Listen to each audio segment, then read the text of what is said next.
Good morning, happy Monday. Just checking all my bits and pieces here to make sure we're good to go, but I think we should be okay. Yeah, all looking good. Happy Monday everyone. So I think I've confused everybody slightly just by the little front screen I've got on. So my plan is to stream on Sundays, Wednesdays and Fridays, but I enjoyed my first stream so much yesterday that I thought I'll sneak in a wee extra one this morning. So that's what I'm doing. I've just seen it's quite dark, so I'm going to put a light on. Maybe a bit better. I don't know if that's worse actually. You would think it was winter in Scotland. The weather outside is fairly rotten. It's not raining, so that makes a change, but it's dull and grey, and as you can see, quite dark. So I'm having to use a few different lights to kind of keep everything lit up, but hopefully it's okay. So just having a cuppa. I've decided today I'm gonna make a gluten-free cheese and leek tart. It's actually a Thermomix recipe, which I absolutely love, but I thought I would do it without the Thermomix today because it's quite loud, and if you don't have a Thermomix, it is a recipe that I really enjoy and think it's quite good to be able to do without it. Better, good. I did think so. It's the lighting seems a bit off today, but I think it is because it's so dark outside, and it's after 10, so you would hope that was the day starting, but what can you do? So I'm just gonna have a little look and see what I need for the recipe. We've made this once before and it was really good, and plus you make a huge big kind of tart of it, and that'll keep you going for a good maybe 3 or 4 lunches. So that's always a winner in my book. Okay, so first of all we should really start with the tart case, because obviously you want that to rest in the fridge for a little bit. So I'm just going to get started while I kind of drink my tea on the side. So we want flour, butter, water and salt. Okay.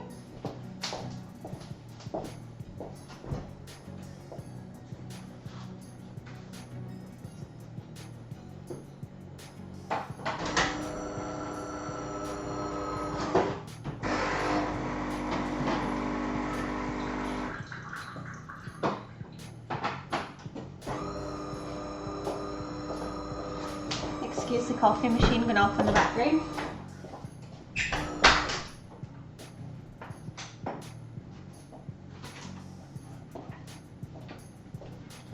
And I'm going to use gluten-free plain flour. If you saw yesterday, I made a gingerbread loaf, which turned out really nice, but I ended up putting my finger through my bag of flour, so it's got a bit of a hole in it, so I kind of need to watch what I'm doing with it or I'll end up with flour absolutely everywhere. Then we wanted salt and water.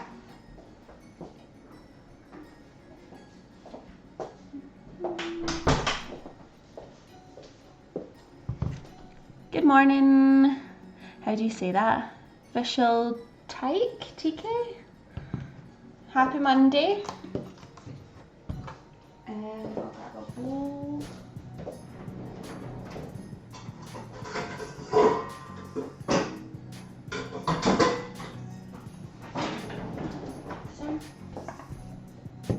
Is this vegan? Unfortunately not.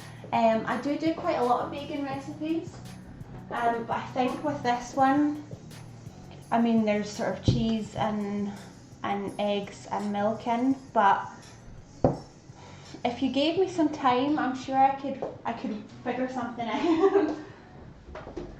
It's quite good though. I do quite enjoy, I'm not vegan either, but I do quite enjoy trying to kind of substitute things to make stuff vegan, because I think it is quite good to kind of limit all your meat intake and your dairy intake and stuff, because we've cut down a lot on our meat Dairy, I kind of struggle with.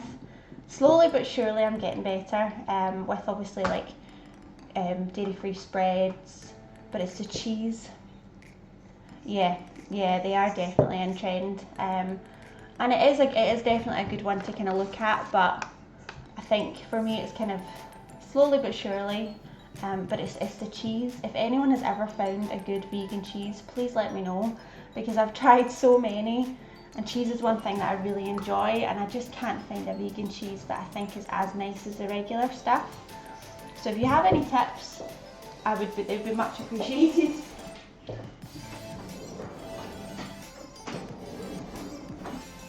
I'm going to start weighing out all my bits and pieces.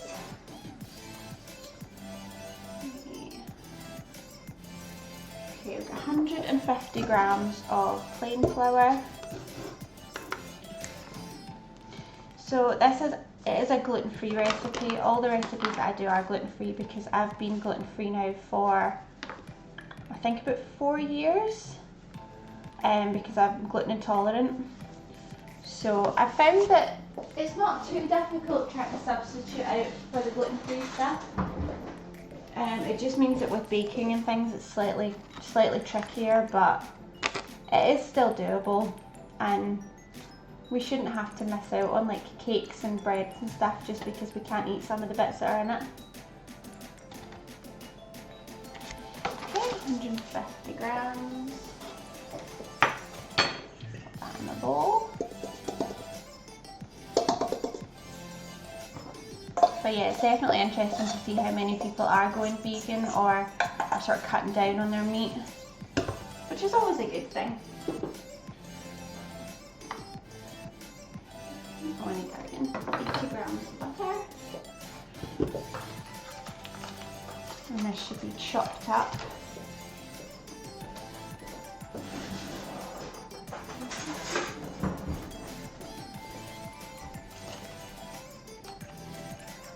How I came to know, so basically I was diagnosed with IBS in about 2012, because I was having some really just sort of stomach issues, stomach cramps, that kind of thing. So they diagnosed me with that, and it's basically been a bit of a kind of trial and error. I did something called the low FODMAP diet. Yep, irritable bowel syndrome, that's right. So I did the low FODMAP diet, which it's like an elimination diet where people with IBS can sort of they basically eliminate a load of foods that are known to cause problems with people with IBS. They eliminate them from their diet, and then you start reintroducing each food back into your diet to figure out what it is that gives you these stomach cramps or stomach issues. And quite quickly I saw that gluten was one of them, and I've actually got celiac in the family, so my gran and my aunt are both celiac, so I think they do say that it's sort of hereditary. I've been tested for celiac and they say I'm not, but I avoid it so much anyway that it doesn't really matter if I was either way, because it's not something I want to eat because it doesn't make me feel good. And nowadays it's good because you can get so many different alternatives that you can live without it. Although the one thing I miss is a gluten-free croissant, because you just don't, I've not found one that's the same. Puff pastry, gluten-free just doesn't really work. But you never know. Maybe I'll come up with a way of doing it. So I'm just going to add my I think it was 80 grams. Too busy talking. Yeah, 80 grams of butter. So they say in the recipe to do it obviously in the Thermomix, but I'm just going to do it in a bowl. So I think I'm going to crumble, like sort of rub the butter through the flour just to get it all nice and mixed. Plus I find this really relaxing. A bit strange, but I find it really relaxing. I can show you I should have done this before, I've now got my hands covered in flour, but I can show you in the other, I'll stick the other camera on and you can have a wee look while I'm doing it.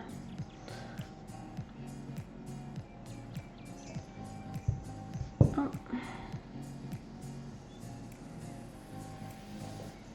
maybe not.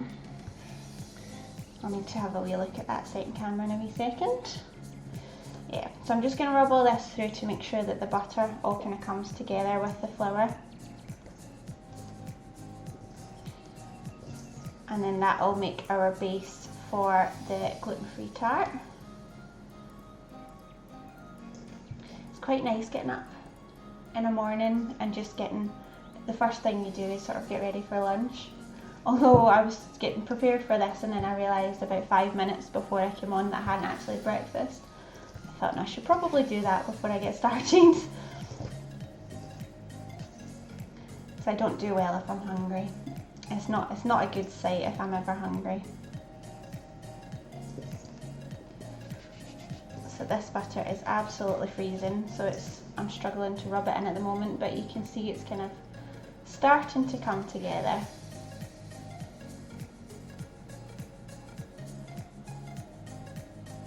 Wonder why that second camera's not working. I need to have a look at that. It's a learning process. Did my first stream yesterday and it was really good fun. So, is there anything, sorry, visual type, is there anything that you can or can't eat, or anything that you kind of struggle with? Or are you quite lucky and you're able to kind of eat everything?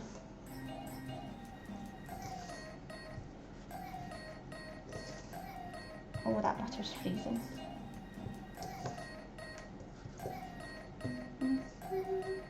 So once we put all this together, I will stick it in the fridge for about, they say about half an hour, and that'll give me time to start on the filling, because it is a bit of a process with pastry.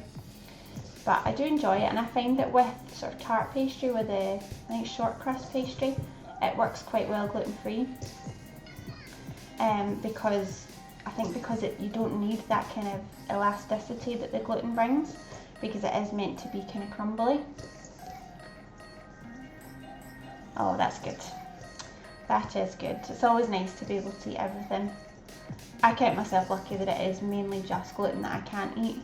I know so many people that struggle with multiple things, that their diet's so limited that there's very little that they can eat, and then they kind of struggle anytime they want to go out for dinner or have a nice meal with family, that they struggle trying to find something that they're able to eat. So that is good. And then obviously if you were making something like this, you could just use regular plain flour instead of the gluten-free stuff. So I think we're just about there with the, so you can see it's quite thick breadcrumbs, but I think that'll do it. At least it's mixed quite well now. Ah, okay. Fish red meat. So do you eat like chicken and turkey and things? I think it's, especially nowadays, it's so easy to get around these things because there are so many like vegan alternatives, although you're not vegan. We've actually found some really nice like vegan burgers and stuff, and most of the time we just chicken. Yeah, most of the time we actually, I can't remember the last time I had a meat burger, because we now actually prefer the vegan ones. Right, I'm gonna get all of this off my hands now. Ugh, bit of a mess.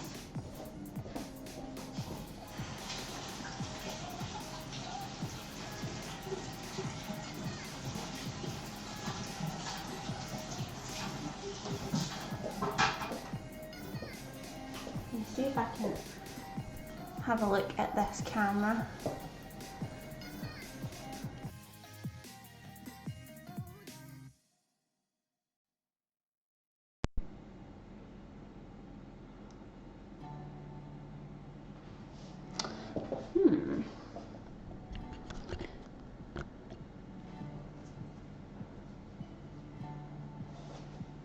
Plus beef and pork. It's prohibited. We don't know. Ah, of course, yeah. Yeah, that makes sense. But the thing is, there are so many other things out there that it's quite easy to sort of avoid certain foods.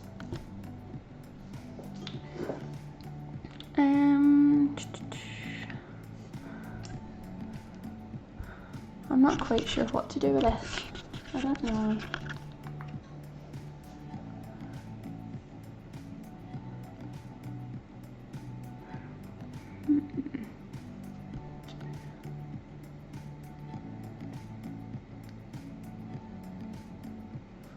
Right, no. It would help if I had some kind of technical know-how, but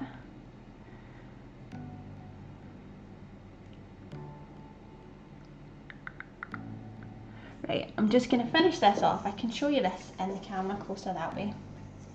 You see that's a sort of bread crummy consistency, but it's all come together, which is good. And then we want some water and a pinch of sea salt. So just a wee pinch of salt and some water.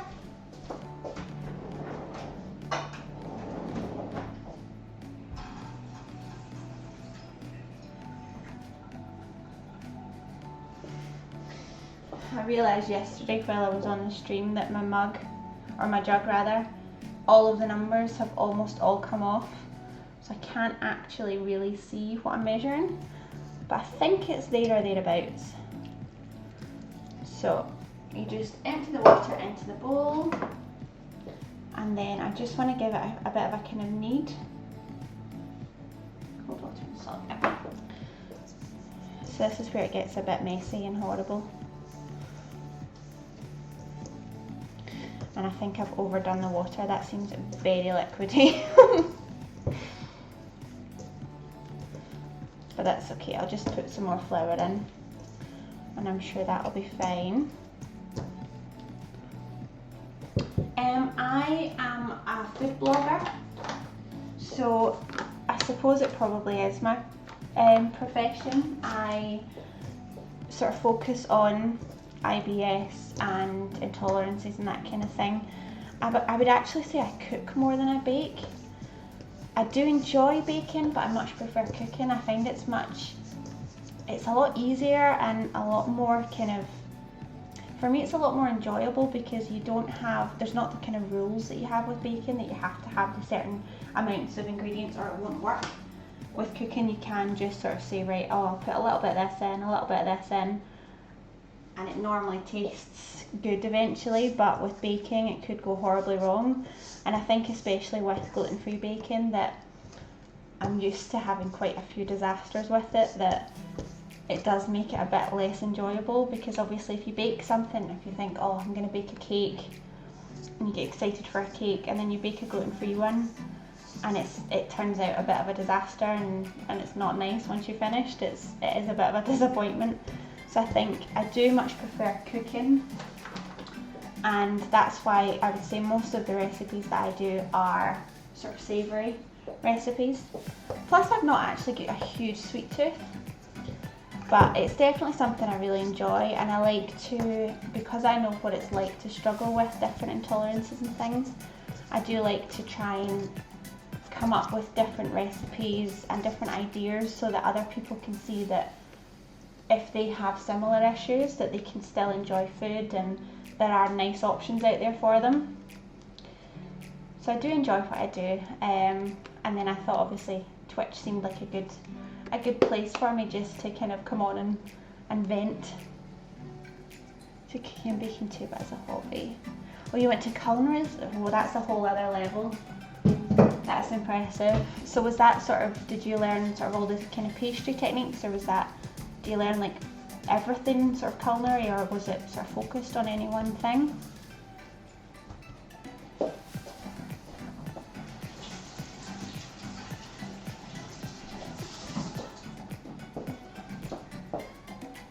Grab some cling film.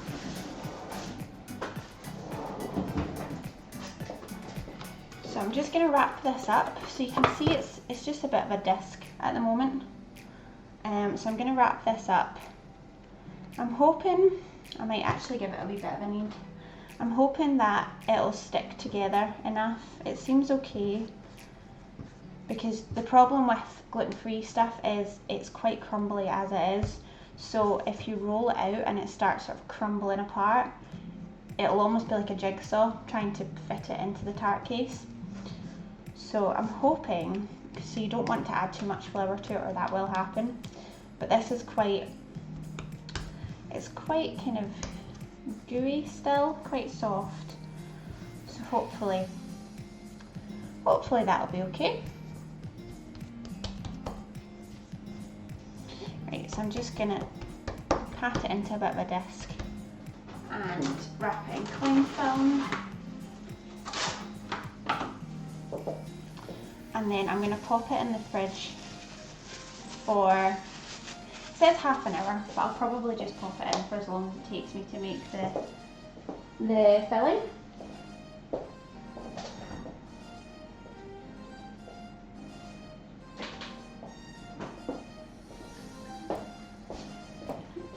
Rid of some of this stuff.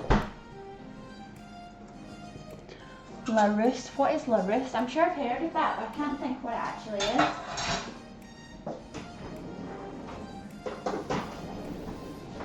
But that must have been really, really interesting. Actually, one of my first jobs while I was still at school was as a commis chef in a British French restaurant, which I never saw myself doing. I kind of fell into it. I did really, really enjoy it when I was there. I only sort of did it for, how long, maybe a year, just over a year, which at the time was quite a long time. But I think I kind of realised at that time that that sort of busy restaurant environment wasn't really for me. La Rousse. Right, I'm gonna have a Google at that sounds really interesting. Okay. A bit of my tea. I wish I could figure out what's going on with this second camera. It worked yesterday. Let me see if I can, maybe it's the,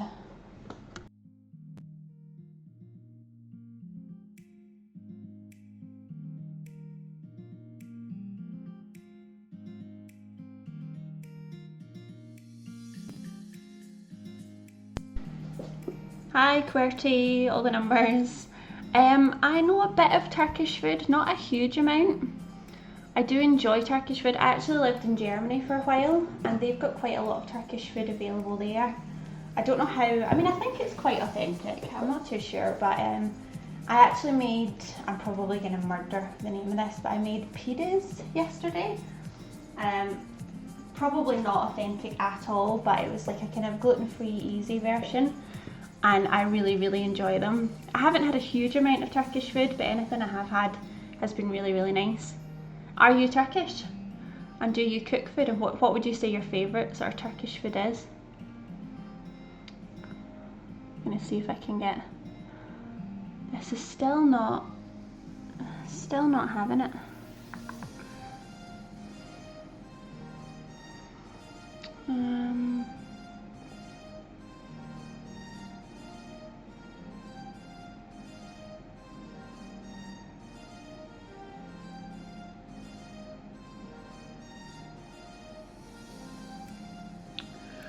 No, I don't know.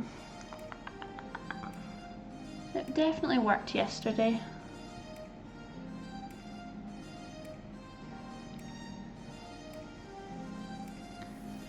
Refresh it. No.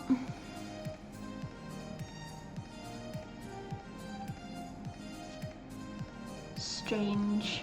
Oh well. We'll just have to live with it at the moment, unless my technical support appears at some point. I'm not quite sure what the problem is here. That's a shame.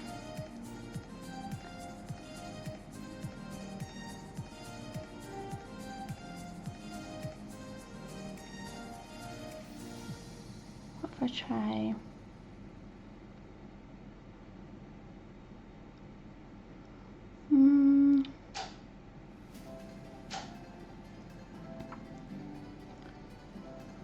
Right, hang on. Maybe if this works. Oh, I think I've got it. There we go. Who needs technical support when you can figure it out yourself eventually? Only took me a few minutes, so. Right, I'll get rid of that at the moment though, when I've not got anything else to show you. Right, so I'm going to start on the filling for it. So it's a really simple filling. It's basically just leeks, cheese, a bit of cream, a couple of eggs. So it's not the healthiest, but it is really, really nice.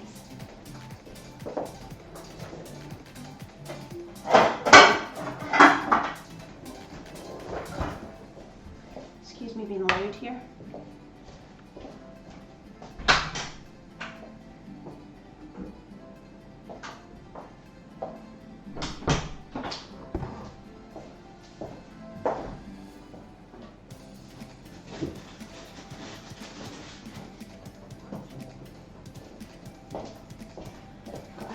Huge leek to use up. We get our veggies delivered every week from local farms around the area, and I love it because I think it's really fun to see all the different types of vegetables. And I mean, that's a large leek, is it not? I would say that's bigger than ones you would normally get in the supermarket. So, and it's not much more expensive, so it's good. Plus it's quite nice, you get all the, you see that it's come from a farm because it's got all the kind of, the dirt still in it, so it needs a bit more of a wash, but I think that's all part of it.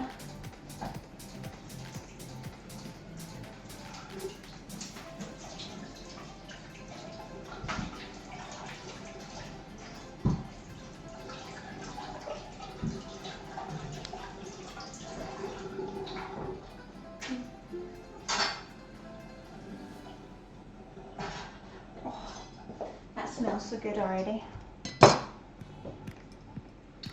Right, so I've just got a pan. I'm hoping that's going to be big enough. Yeah, I think once they wilt down they'll be okay. Like that. I'm just going to put a wee bit of veg oil in the bottom of the pan. It's just about a tablespoon or so. And then I'll start chopping up my leeks. And I was saying yesterday that I really like, if I'm chopping up a load of veg and I've got loads of offcuts, I tend to keep a bag or a box of them in the fridge, and then if I'm ever making soup, I've got loads of stuff to make the stock with, or loads of sort of ends of veg that you can just fire in and blitz up. So that's a wee bit of a tip. That's what I always do, and then it means you're wasting less food as well, which is always good. Hands are still so slidey from the butter. Don't want to be slipping off the knife. So I'm just going to chop all of this up quite finely, because then it'll cook a bit quicker. Because it's obviously it's going to cook in the pan here for a bit, and then it'll cook again in the tart with all the sort of the sauce around it.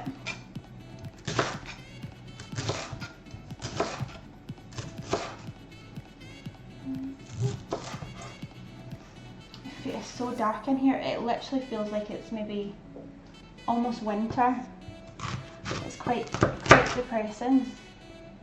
I think we were one of the only places that didn't get all the sunshine that everyone else seems to have gotten. But I'm still hopeful. I still think it might happen.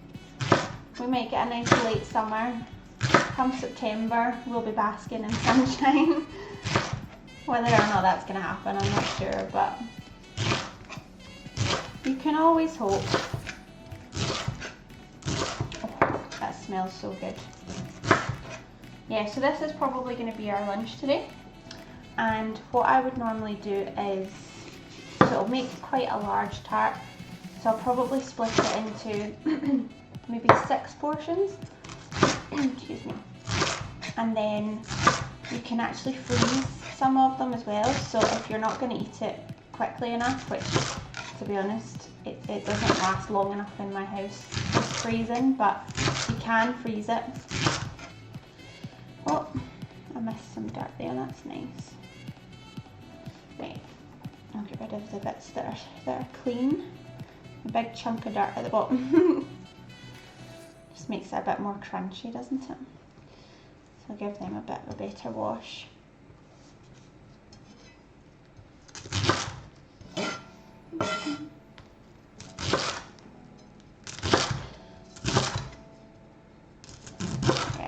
smells so good already. Looking forward to this. Right, so I'm going to wash these bits.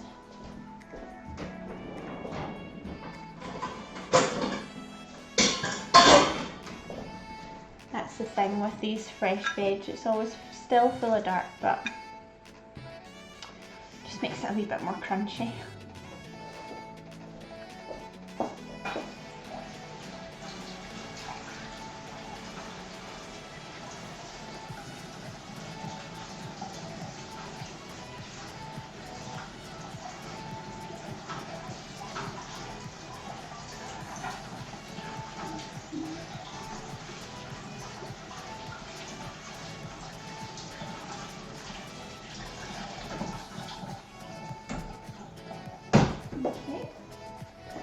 Okay, now so I'm just going to stick my hob on, and then we just want to kind of slowly fry the leeks so they start to go a bit softer, and we can add a few different herbs and things. So hopefully this plays ball for me today. I had a wee bit of a, it is a wee bit temperamental, but normally I can manage to get it to work.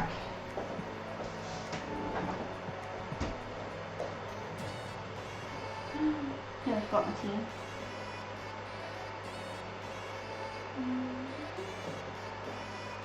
I do like these little induction hobs, they heat up so quickly. And I think to this one, you don't need to add a lot of salt because obviously you're going to add the cheese, which is quite salty. So you want to watch with the seasoning because obviously once you've got everything together, it'll kind of perk things up a bit. So I would go for maybe some black pepper and some herbs just now. And then because you can always sort of add a bit of salt maybe at the end if it's not quite salty enough.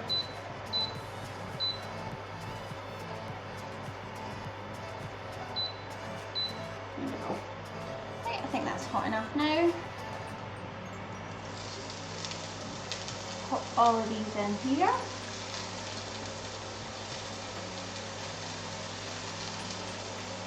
Oh, yum.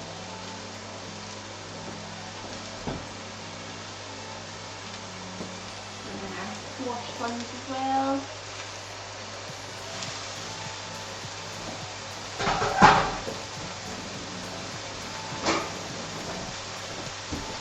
I hope that's not too loud. It seems really, really loud in here, but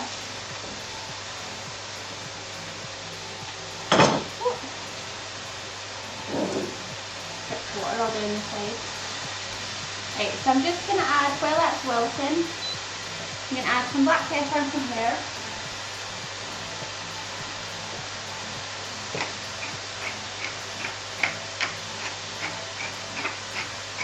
I'm a big fan of black pepper, so I tend to do quite a lot. And then I'll add some herbs to it. And you can really add whatever herbs you fancy. Whatever you've got there, whatever your sort of favourite herbs are.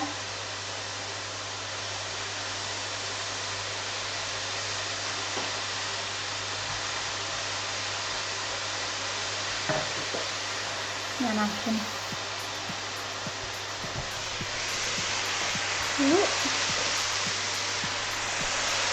see that a bit better now.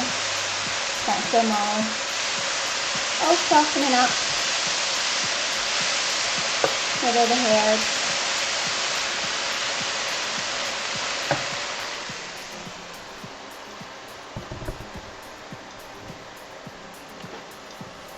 Right, the roads. I'm all wires today. Here we go. So yeah, so I would do this on a fairly low heat because we're not in a rush, so it can just take its time to kind of wilt down a bit. That looks pretty good already. And in the meantime, I'll get rid of some of the other bits that I don't need.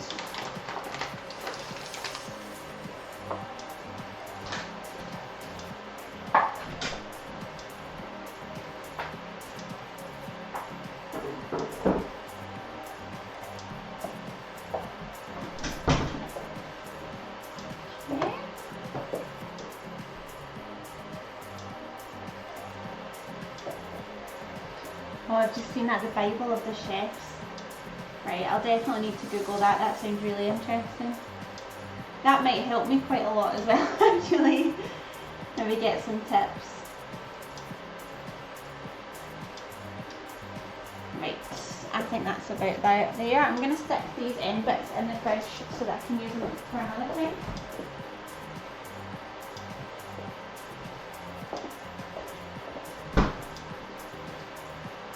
And then get a wee bit of a wipe down.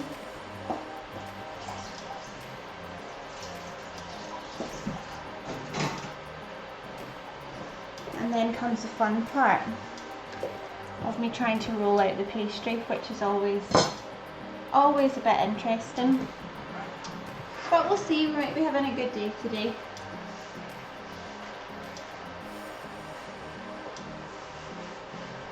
Okay.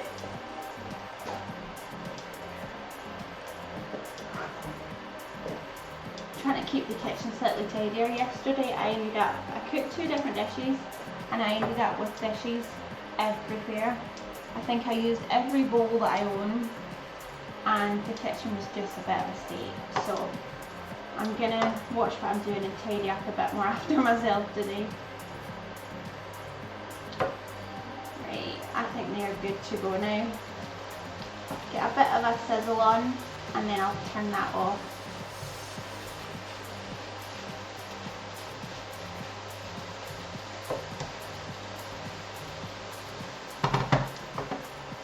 So you can probably see this better now. Yeah. So that's it, nice and wilted. Not overcooked because you don't want them to be like really soft because obviously they'll cook in the tart again. So that should be plenty.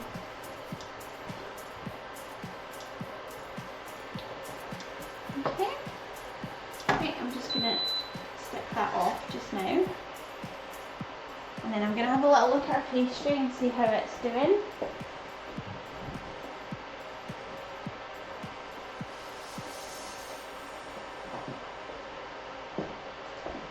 No, it's definitely not cold enough, so I'm going to leave it in there for a bit longer and maybe move it actually.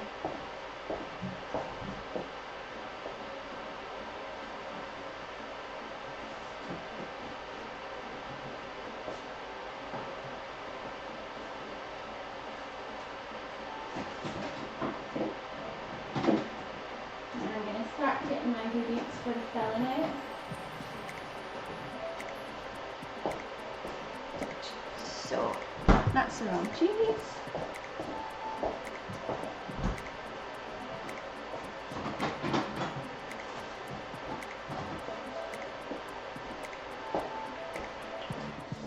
Okay.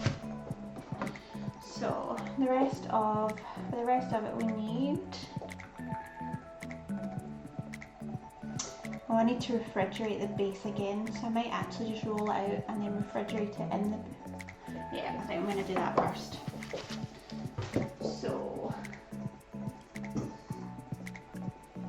Right, we'll roll it out first and see how we go.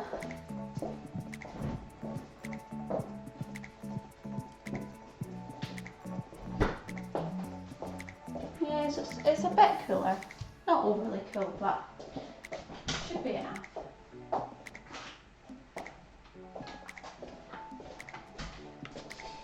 And then you want quite a big surface area. So this is the tart tin that I'm going to use. It's quite a large one. So obviously you want to roll the dough out enough so that you've got enough to cover the tart tin. I'm tempted to line the tart tin. I know you probably shouldn't, but I always find that with the gluten-free tart base, sometimes it'll break apart, or if it almost kind of shrinks when it goes in the oven, and then it'll break apart and you'll get a hole in it somewhere and all the filling will start to seep out the hole. So I'm tempted to actually line that.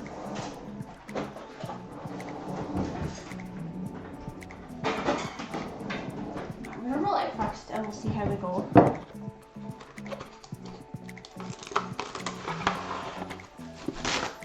And that's another wee trick if you are doing gluten-free baking. If you're ever rolling stuff out, instead of using too much flour to roll it out to keep it from sticking to everything, put it between 2 sheets of cling film, because that way it doesn't stick to it, you don't get too much flour in it, and it doesn't make it sort of crumbly again. So I'm hoping this is going to work quite well. I've done it like this before and it has worked. My problem with rolling stuff out is I can never ever get it even. I always end up with kind of lumps and bumps in it. But we'll see how we go today. Again, it's just so therapeutic. There's definitely something about baking that is quite calming. And I think since the whole kind of lockdown bit, I've done a lot more baking. Possibly because it's kind of comfort food you're looking for, so you want to eat cakes and things, but you don't want to have to go to the shops to get them, or you're not able to go to the shops, so it's been quite nice making them myself. Yeah, I'm going to need to make this quite a bit bigger.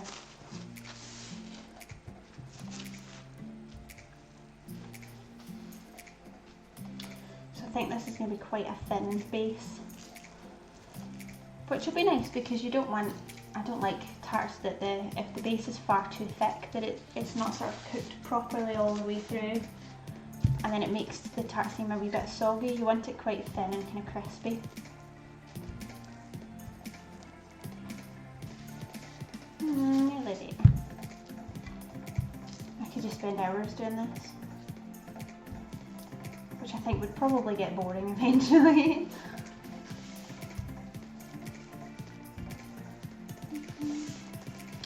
I'm so looking forward to it. I made a gingerbread loaf yesterday, and I'm not gonna lie, it was really, really nice. So that is my afternoon tea today, and I'm already looking forward to it.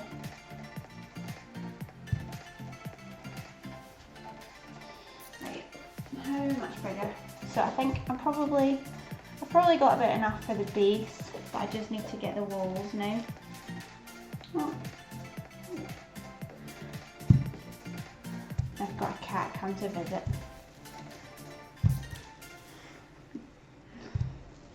Yeah, so we're almost there. I've not got a measurement for the tart tin that I use. I just know it's quite large, and it's obviously going to take quite a bit of rolling to get the base the right size.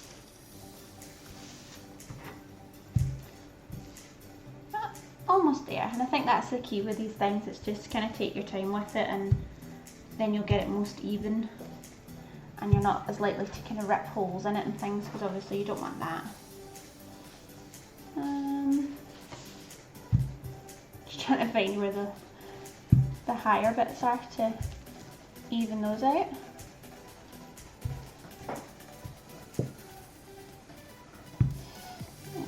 Okay. Almost. So then once this is all rolled out and in the tart case, it goes back in the fridge for, it says about 15 minutes. So put it back in the fridge for 15 minutes, and then you want to take it out and stick it in the oven, blind bake it. So I've got those kind of like baking beans, blind bake it with those in for 15 minutes, and then you can fill it with all your nice filling bits, and then it goes into cook for about half an hour. So in the grand scheme of things, it doesn't take too long to make. I quite like taking my time with things like this. I find that if I don't give myself enough time to cook, I get stressed, and then by the time I actually come to eat it, I'm not hungry, and I've made such a mess of the kitchen that I'm just thinking, oh, I need to go back in there and then do all the dishes, and I don't enjoy cooking as much then. But I think if I give myself enough time, I do enjoy it a lot more.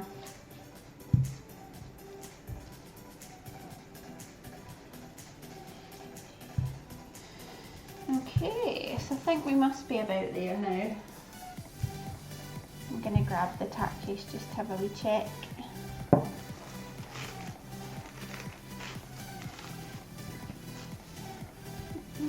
Oh, I think I need to door to let the cat out. Right, we'll grab the tart case and see how it's looking.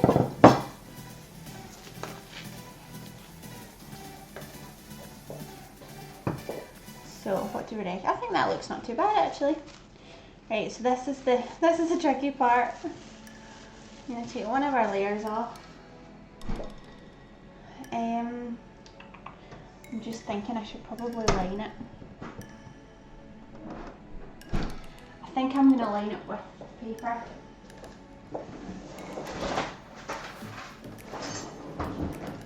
Now this is probably completely wrong, but I find that any time I've done this before and I've not lined it, it all seeps out the bottom.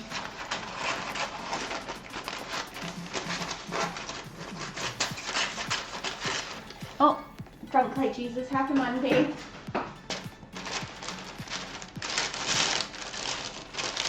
I'm not sure this is going to work actually.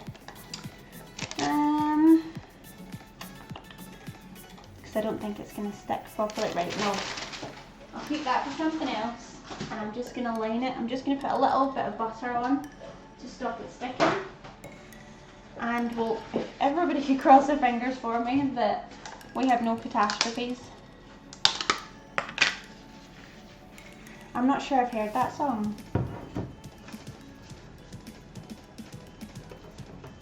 Right, so I'm just a quick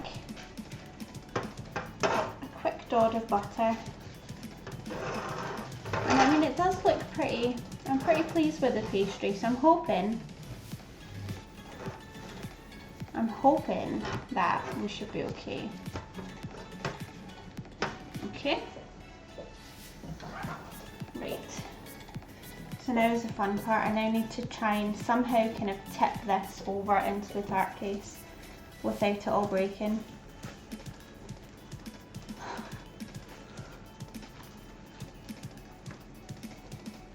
There we go. That actually went better than I was expecting. So I'm going to be as careful as I can with this because I don't want any rips anywhere. Oh, I could have moved it over a little bit. Okay, I just have to go with it now. It's in, so. And then just kind of gently press it around the edges. If I put that on, you can maybe see here as well. I'm just going to kind of press it into the edges, try and not rip any holes in, and just gently press it around the side so that it's covering the whole of the tart case. Okay, and then it's not that high over this side, so I'm just going to take a little bit off of the one side and just kind of stick it on over here. Because it's at the top, it should be okay that that's kind of, I'm sticking that on the top. If it was a hole or something in the bottom, then you might have a few more problems. Okay, and you can tell here where I've definitely got some bits that are a bit thicker than others, but it'll be fine. So once I have done all of this, I'm then going to pop it in the fridge again, if I can find a space. Actually, my fridge is a bit of a disaster at the moment. I'm going to find a space in the fridge. Just found an air bubble. Yeah, so I'm going to find a space in the fridge for it, and it'll go in there for about 15 minutes.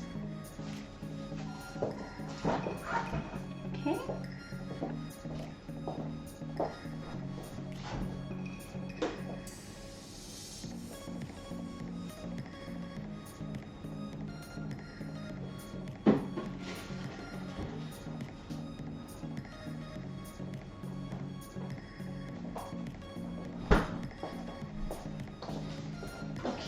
So now I can start to tidy it up a little bit. And then the next thing I want to do is we'll finish off a filling for it. A Cardi B's me. To be honest, I don't listen to a lot of Cardi B. I don't actually listen to a lot of music. I think if I was in my sort of spare time, I'll either have, oh, I'll take that one off, I'll either have maybe like a YouTube video or a Twitch stream or something on. It's been quite a long time since I've listened to any kind of music. Does that make me sound really old then? No. But no, it's definitely been a long time. Right, what else do I need? Get rid of this.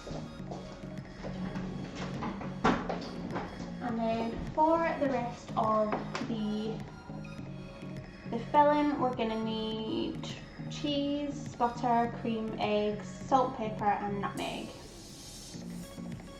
Right, so I'm just gonna get a big bowl.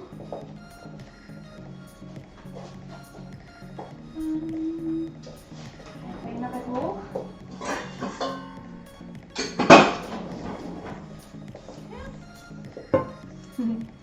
Yeah, I can't actually think what I'm trying to think what music I actually listen to, but I mean, yeah, that's it. If I ever have a free minute, it tends to be, I'll put a Twitch stream on, or I'll maybe watch a YouTube video or listen to a podcast or something. Oh, thank you for following Mark Corpse. Much appreciated. So yeah, so it's not, and then I don't really drive much, so even sort of listening to the radio.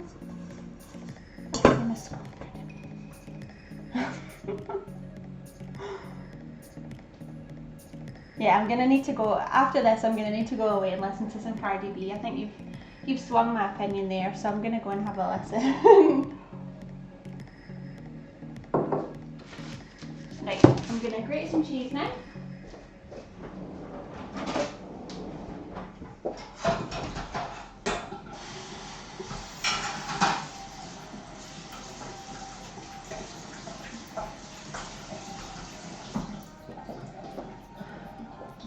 I'm going to measure the cheese, but really I'll probably just use the chunk that I've got, because I don't think you can ever have too much cheese.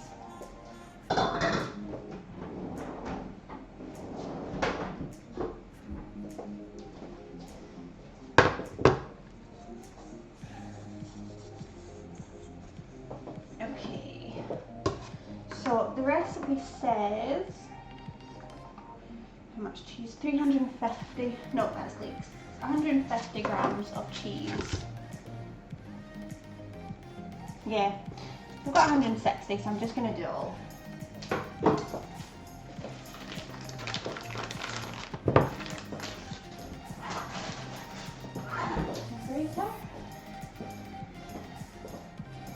This is one thing I always struggle with in the kitchen. I'm absolutely fine with knives and things, but see a grater. There's nothing worse than the thought of grating your fingers. I just go, oh, no. So I always try and watch what I'm doing. So just going to grate all of this, obviously, because then if you grate it, you can kind of disperse it through the rest of the filling a bit better, and it'll all melt together, and you'll get sort of cheese throughout instead of sort of cheesy chunks. Oh, I need to put my oven on as well, actually. Hold on, I'll do that quickly.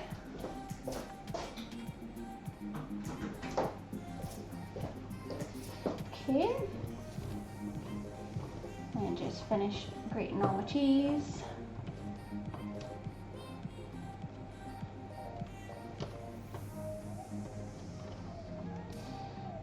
Oh, that smells like good cheese as well. Okie doke. So I'm gonna this basically just all goes in one big bowl, and then it all gets mixed together, and then it will just sit in the pastry case and it'll get cooked together.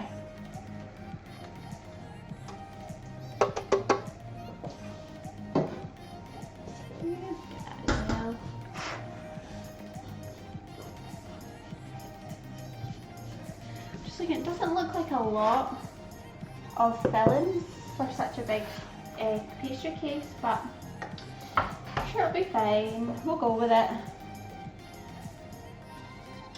Right, filling,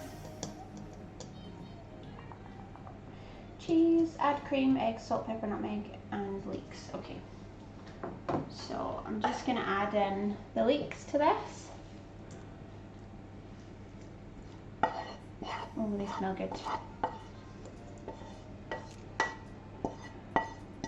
And then with this, I would probably just serve it with like a little side salad or something. You don't need a lot to go with it, but sometimes I think it's quite nice just to have something like kind of fresh to have with it. And I love making things like this because it means then it's ready to go. And once you, like if you ever get just a bit peckish, you've always got something in the fridge that you can just grab a little slice of. I'm going to stick this side one on and you can see, I can keep showing you. So that's the cheese and the leeks all mixed together. And then I'm going to add my cream, 284. That's an unusual amount.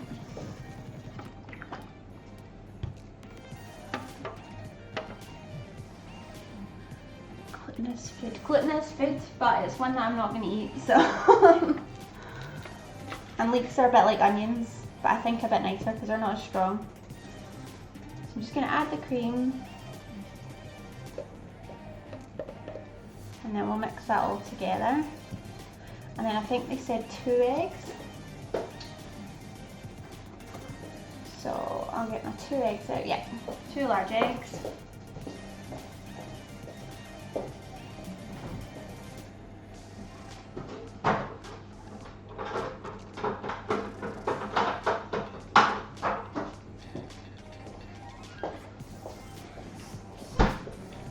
And then we just want to stick these in as well. Try not get any shell in.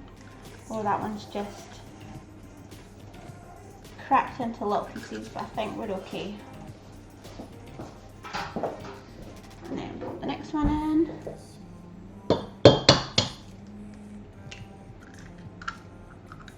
Yep, I think we're without casualties there.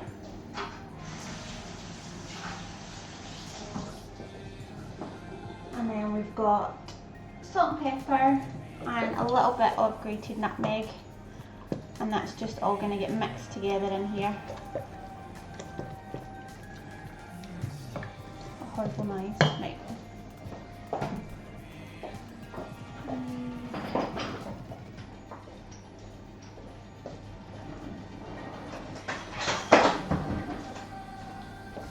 Okay.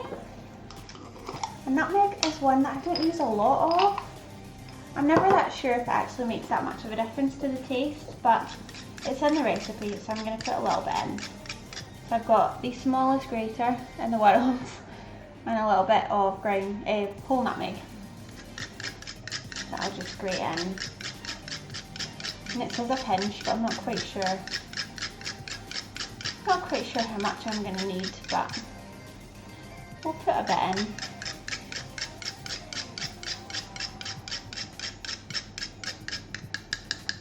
That'll do, I think.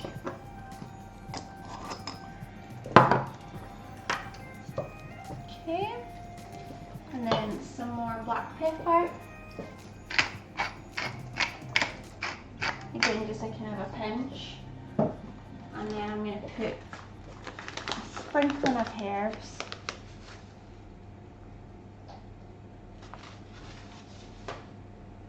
And then just mix all of that together. So you can see. So that's what the filling will look like before we stick it in the case. I think that looks alright. And then once that's chill in the fridge for 15 minutes, preheat the oven. Right. Okay, jokes. I can put this to the side just now. Get my pastry beads out. And I can get rid of this as well. I'm glad it's nearly lunchtime because I'm getting really quite hungry now. As soon as you can smell the smell of food, it just always makes me hungry.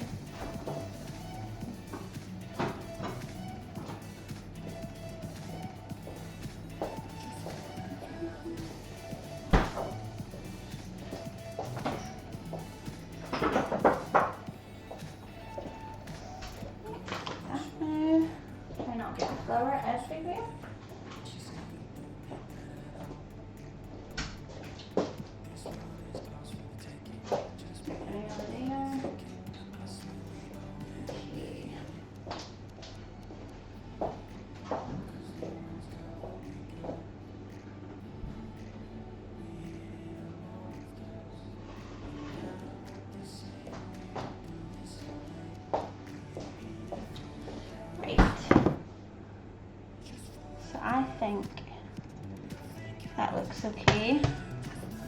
So that's it all chilled. I'm gonna get a little fork.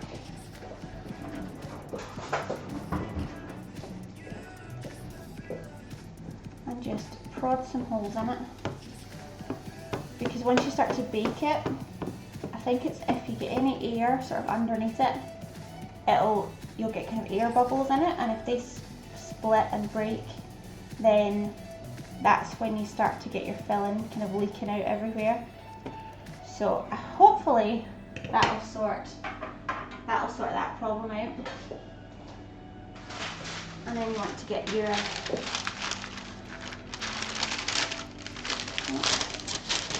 some of your greaseproof paper,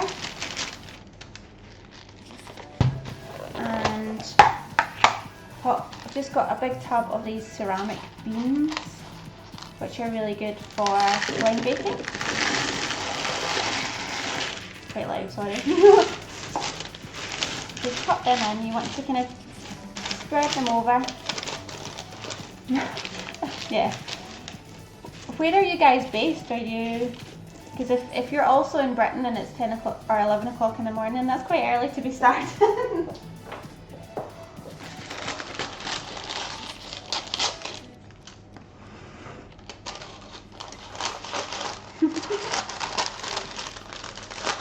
So I'm just going to trim off the whereabouts in the US.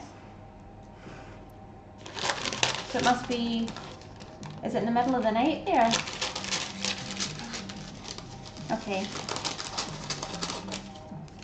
Yeah, that makes more sense.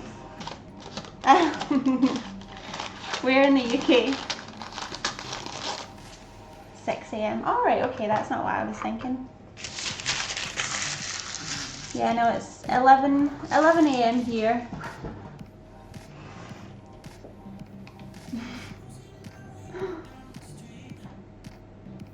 Yeah, no, it's nearly lunchtime, so I definitely need lunch in me before I can start having a drink. That's far too early, especially on a Monday. So you can see I've just filled the case with I've lined it with the paper and then popped the pastry beads on top, and then this is going to go in the oven like this for about 15 minutes, and then once we take it out we can get rid of all the beans, pop the filling in, and then put it back in the oven to finish cooking.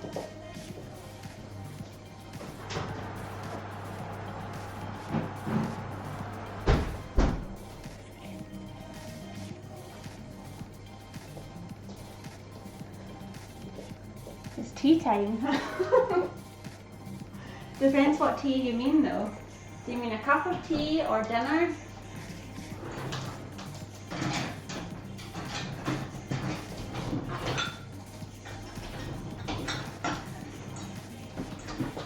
That gives me a bit of time to get this place sorted. A few bags, I'll need that soon.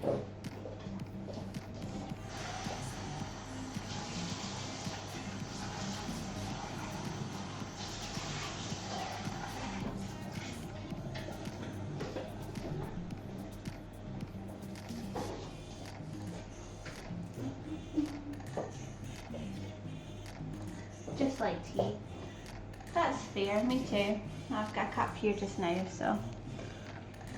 But that's still my breakfast tea. It's a bit cold now though, to be fair.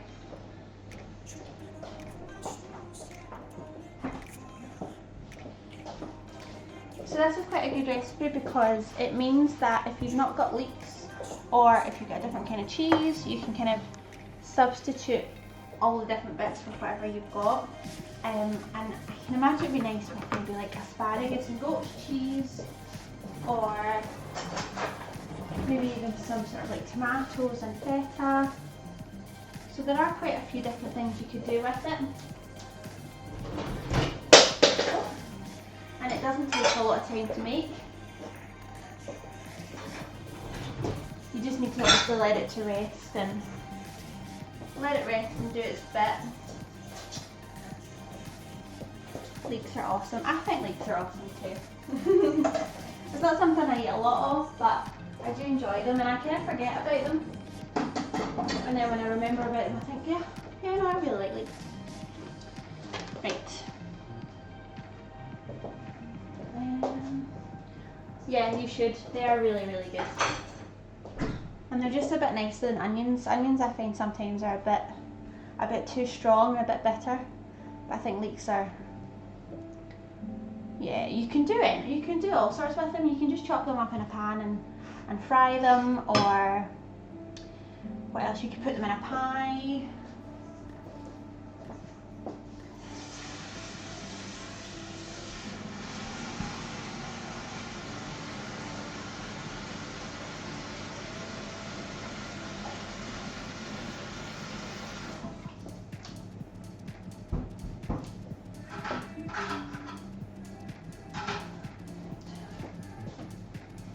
That's the thing with YouTube, you can literally find anything on YouTube. That's how I learned to do pretty much everything.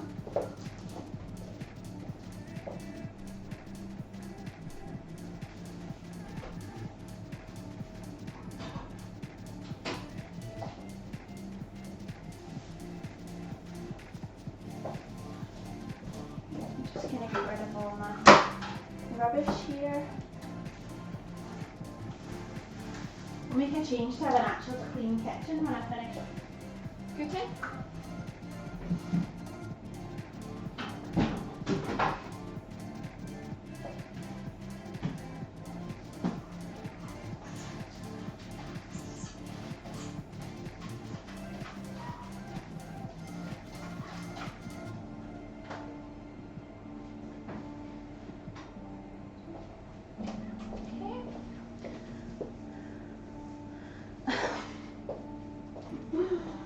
I'm sure there's one out there.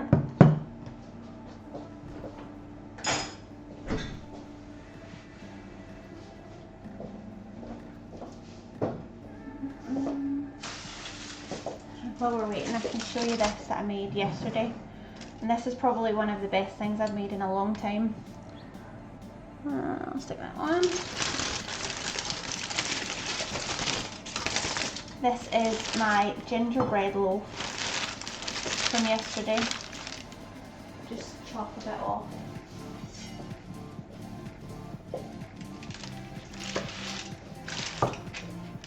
I mean, look at that.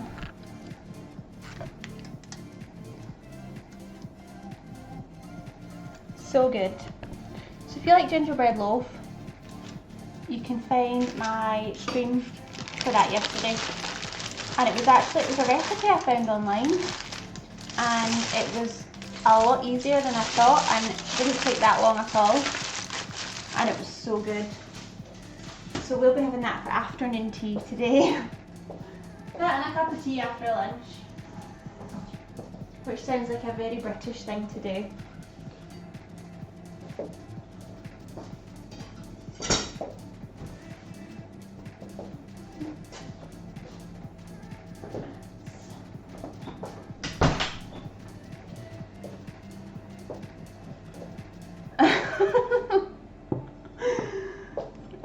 What was that going to be? Articles about leeks, or? Yeah, I get that quite a lot. I think with the people seem to enjoy the Scottish accent, but I wouldn't say that I have a strong accent. I think my accent's quite just news article. Yeah, I wouldn't say I have a strong accent. I think it is quite.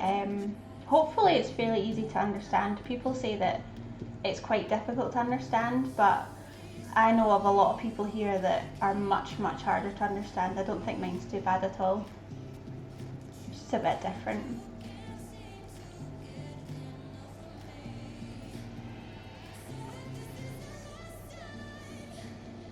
That's good.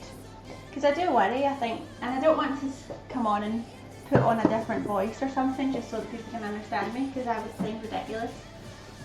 But obviously you don't want people not to be able to understand what you're saying.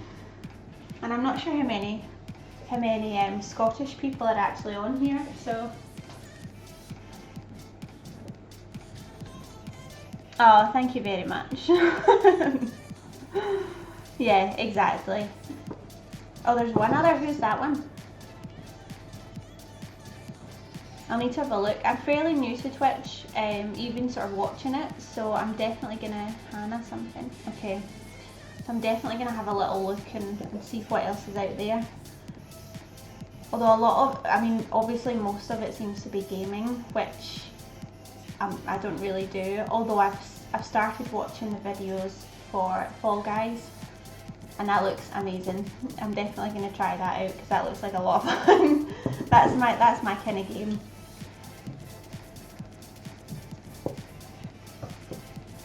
You don't understand my accent? See, that's it. Maybe I'll figure out how I can get subtitles on. Maybe Twitch I'll do subtitles so that everyone can understand me. You'll just need to keep watching and then you'll get used to it. Let's check and see how long this is to go. Oh, it's starting to smell good already. Yeah, so like I said, this is quite a good one to do. So you could make up the dough in advance and freeze it, and then when you're ready to make the tart, you can just bring it out a wee while before, let it defrost, roll it out then, and then finish making it. Or you can make it in advance, chop it up, and then freeze it. And it's quite good for when you're having like a family party or a barbecue or something, that you can just have something to bring in. And it's quite big, so you can sort of share it out amongst a lot of people. Plus, who doesn't like cheesy leeks? Unless obviously you've not tried leeks, but I would be very surprised if you didn't like cheesy leeks. So that should only be another 5 minutes or so, and then we can take it out, put the filling in, and then I think, how long was it?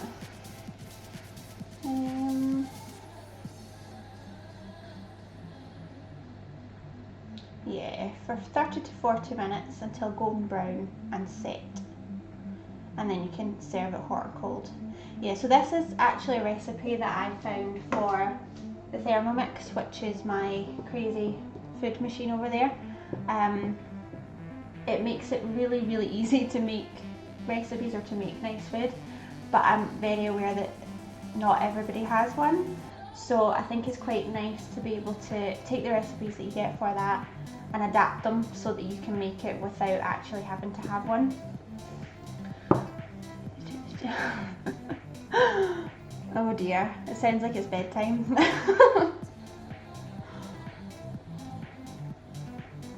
Yeah, so that's kind of what I'm working on at the moment. Is there's a lot of recipes that I really enjoy for the Thermomix, but it is nice to know how to make them without having to use that.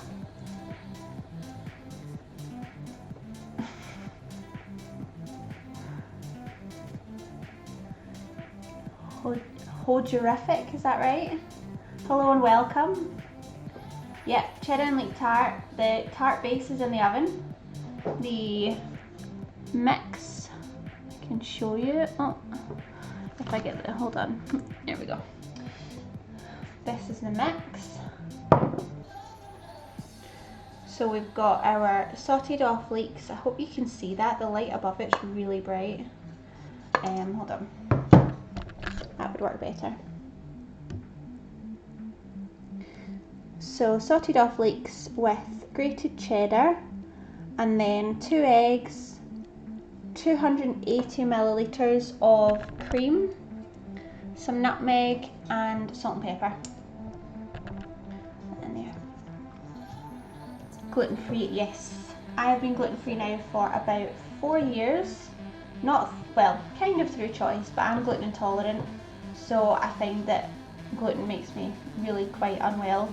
And to be honest, I don't really miss it too much, because I found that there are ways of being able to kind of use other things to basically make anything you want to have. The only thing I think I miss properly is a croissant, because you can't really get nice gluten-free puff pastry. That's a struggle. Hangs with hands. Right, I'll need to have a wee look at that then. That'll be interesting. I wonder if she's from Glasgow as well. Reminds me of a quiche filling. Yeah, it's very similar to a quiche. To be honest, I'm not sure what the difference is between this and a quiche. It's probably because, I mean, a quiche is full of eggs as well, so it's very similar to cheese and leek. So the tart shell, it is, right, hold on, I'll get the recipe back up so that I don't talk a lot of rubbish. So for the tart shell, we've got 150 grams of plain flour, so I just use gluten-free plain flour, and then 80 grams of unsalted butter, 50 grams of water, and a pinch of sea salt. So what I did was I got the flour and the butter and sort of crumbed it together, and then added the water, and then realised that I had far too much water, so I added a bit more flour to make it a bit more workable, because it was liquid beforehand. So altogether I probably used maybe about 170 grams of flour, and then a pinch of sea salt, and just mix it all together until it comes to a sort of a ball. Knead it slightly and then pop it in the fridge wrapped in cling film for I think maybe about 20 minutes we did that, and then roll it out, pop it in it's in the oven now with the blind baked with the little pastry beans on top, and so that's in there for 15 minutes. We'll take it out, then pop the filling in, and it goes back in for about half an hour. Yes, I've made it once or twice, maybe just once before, and it did work really, really well.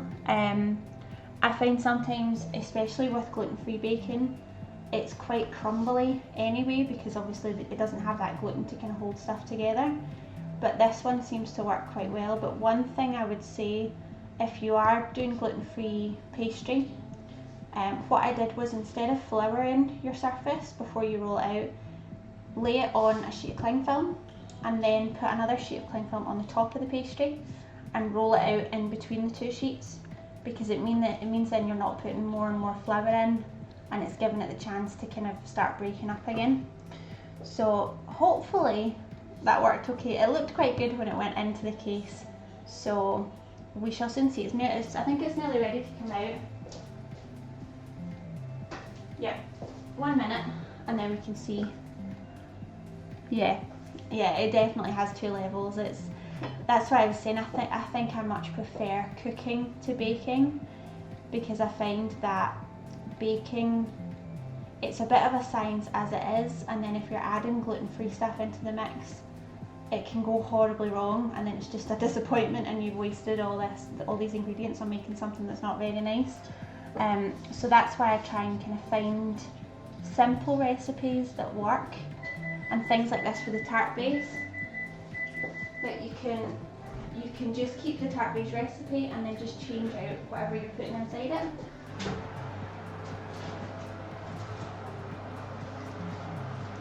Okay, so let's see. She's Filipino but raised in Scotland. Ah. Yeah, that would be quite confusing, because you don't see many people in Scotland with a tan. That's not very normal. As you can see from me, like the palest person in the world.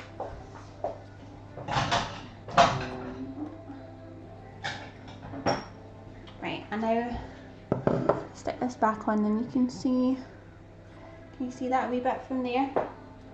So it's just started cooking the base, so I'm going to take the beans out, take the paper off, and pop the filling in.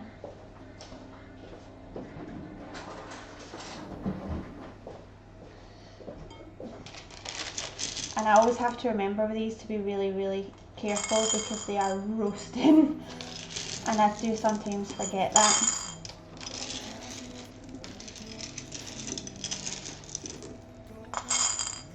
And I have before put them, I think it's a bit of a silly idea, but I have before put the beans straight back into the plastic tub, and it started melting the plastic tub because the beans are so hot. So always make sure you put them into like a heat-proof dish first until they cool down, and then you can put them back in the pot.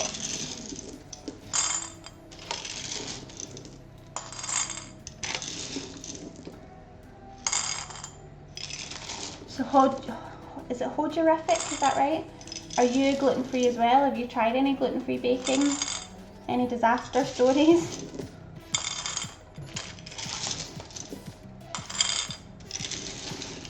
Or anything that's gone really well that you might want to share, because I'm always up for hearing new recipes.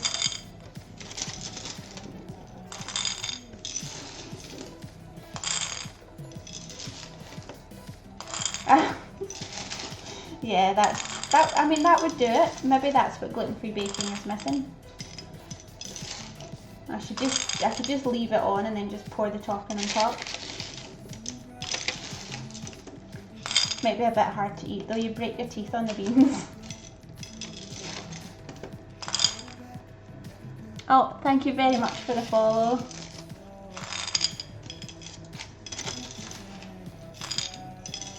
Right, so now I've chased all the beans around the tart case. Tried it now. Right, yeah, that's it. I mean, I've got, I'm lucky I'm not, well, I've been tested that I'm not celiac, but I have celiac in the family. So I know quite well how it is to have to be celiac. And it's definitely not the easiest lifestyle change, but I mean, my gran, she was celiac, I think she was diagnosed maybe about 10-15 years ago. And she then, like, she would get tins, like an actual can with her bread in it, and it was like a rock. It was horrific. See, I like gluten-free lasagna. So it must have been nice if he's eaten it all before you could get some.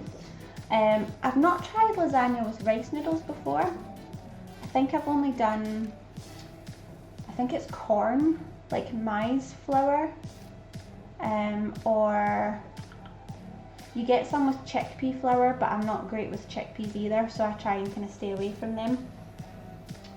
Now I don't know if you can see this, but it's not really cooked at the bottom, but it's not cracked, so that's a good start. So I'm gonna just put it back in like this for a couple of minutes, just to crisp up the base a wee bit before we put the filling in. Yeah, I mean, some of the things that my gran got was just unreal. You would get the little bread rolls, and I mean, they were like rocks. You could throw them at people and do quite a lot of damage. So it was not the nicest, but things have moved on a lot since then, so there are a lot nicer stuff that you can get. Even the bread's quite nice, so I think now I can't really complain. I think if it was 10 years ago, I would have a lot to complain about, but I count myself fairly lucky. Husband's a picky eater. So that must have been something that spoke to him, and he must have enjoyed it.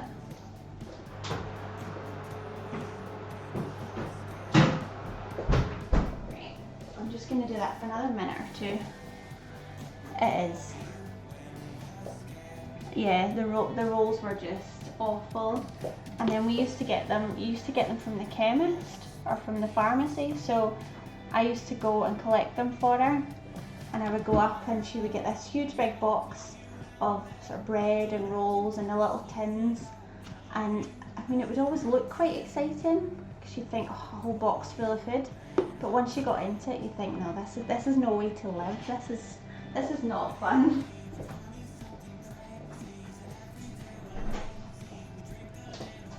Yeah, so it's. Oh no! Oh yeah, that's the other thing with gluten-free as well. I think when you are gluten-free, you don't really like sharing. I think because it's a strange one, because you expect your food not to be as nice as other people's, but then it's your food. So I definitely understand where she is with that, and then it's going to be a lot harder for her to find other stuff for those 3 days than it would be for him to find something. So I totally understand. I would have been furious as well. But I think I would have made it well known that this was for me and don't touch it kind of thing. But she'll need to make it again so that you can try it. Because I think gluten-free pasta is definitely not too bad now. There are quite a few different versions you can get, like, and then we tried one and it was red lentil and beetroot pasta, and I thought, I don't know how I feel about this, but it was actually, if you put it with the right sauce, it's actually really, really nice. And I don't think from the kind of the texture and the consistency that you can really change, like you can really kind of tell the difference. Farmers markets somewhere. Yes, definitely. I found that as well. Sometimes the best places are the little farm shops or farmers markets. We've got one that we go to, a little farm shop, and they get a whole delivery of gluten-free bread every Thursday or something, and you actually have to go quite quickly to make sure you get some, because it's probably some of the nicest gluten-free bread that I've tried. Cheese breads, oh, I used to love cheese bread. We used to get ones that were cheese and onion bread, and it had little bits of onion and then cheese on the top.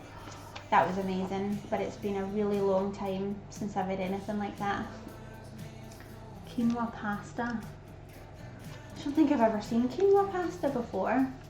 I quite like quinoa, but I've never tried it as pasta, so I need to look out for that, but unless it is actually terrible, and then I'd maybe not try it. Farm shop. It's a bit like, yeah, kind of like a farmer shop, a farmer's market, but it's just one little kind of shop within the farm, and they tend to have, it's all like local produce and veg and fruit and stuff from the farm.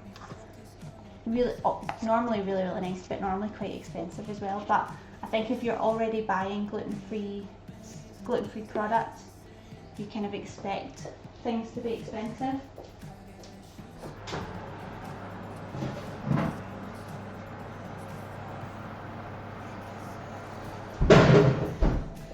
Right, I think this is better.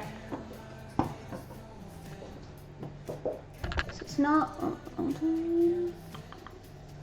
So it's not all the way through, but it's definitely better than what it was, so I think that'll be enough. Plus I'm getting too hungry to wait now, so we'll just have to go with it.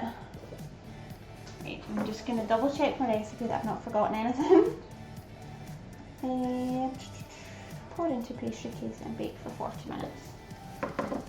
So I've been, touch wood, very lucky with this one so far. The last time I made this, when it cooked with the pastry beans, because it kind of sinks at the sides a little bit, you can see it's come away from the sides.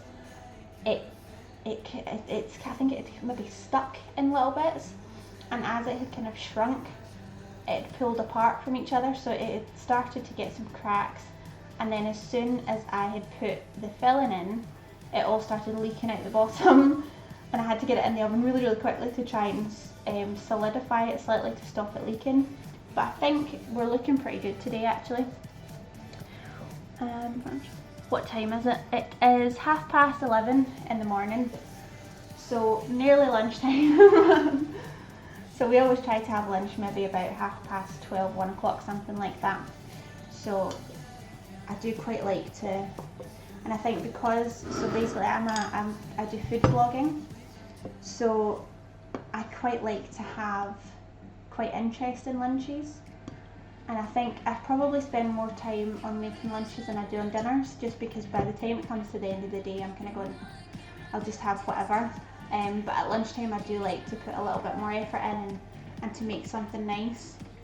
And I find I quite like being in the kitchen in the morning as well. I think it seems a bit more peaceful, a bit more kind of not as stressful as in the evening. I think in the evening you're kind of running about trying to get dinner so that you can kind of finish the day and then chill out in the evening or whatever. But yeah, I would say this is probably my favourite time in the kitchen. So I'm going to pour, I hope this is big enough. I'm going to pour all of this into, oh no worries, I hope you have a good night's sleep. Thanks very much for following, and thanks for watching, and let me know if you ever try this. So I'm going to pop all the filling in. Oh I will, I'm looking forward to it. So that's a pretty good amount for the bottom actually. We're just going to empty the rest of that in. Make sure I got all the bits and pieces out. You don't want to miss any cheese or anything.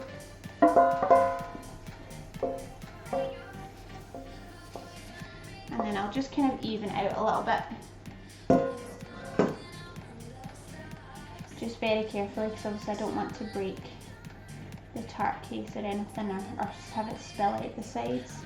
But I think it's gone well so far.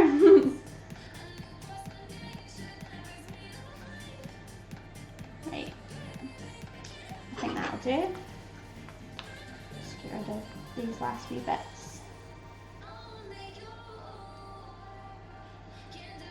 go.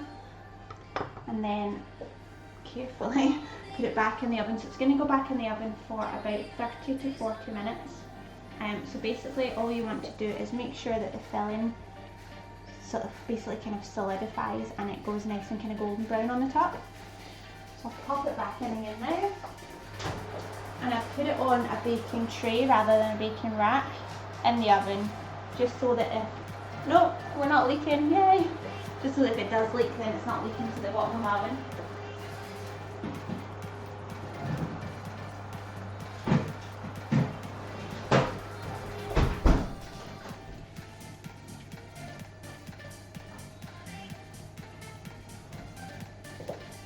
So I'm going to leave that in for about half an hour now, and then I'll check it after that to see how it's going. And then in the meantime, I think what I'll do is I quite fancy making a bit of a coleslaw to go with it. I'm a big fan of a coleslaw, although I've not got cabbage, so that's not going to work. I'll just maybe make a kind of salad then.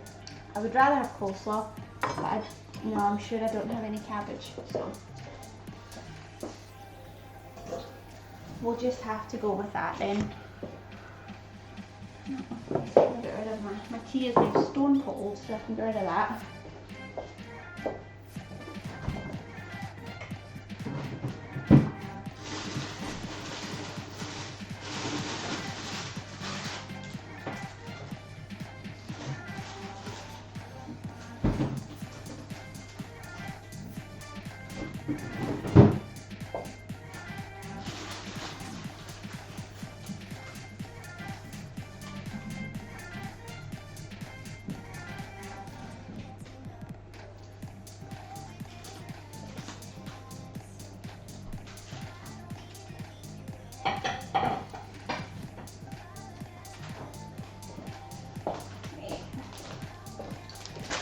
I've got a few wee bits here. That's not the right one. Is it? No. So I'm going to do a bit like a coleslaw, but with lettuce instead of cabbage.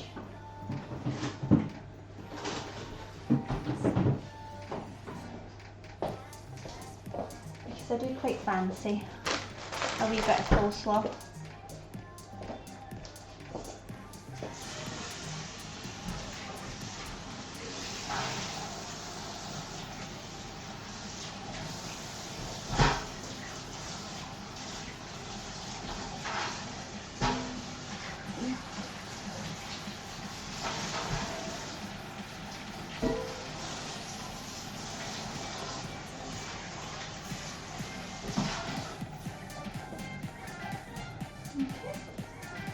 Another big bowl. Oh, try not to break it. Right. So first of all, I'm going to go for a bit of red onion. I'm a big fan of red onion. I never used to be. It's a fairly new discovery for me, but I do love it. But I need to watch with the IBS. I can't have too much of it, so I do need to watch that I don't overindulge. But a little bit, and then I can make a batch of this, and we can have this sort of today and tomorrow, with the tart, and then it means that I don't have to worry about making lunch for the next couple of days, which is always quite handy. So I'll just thinly slice this up.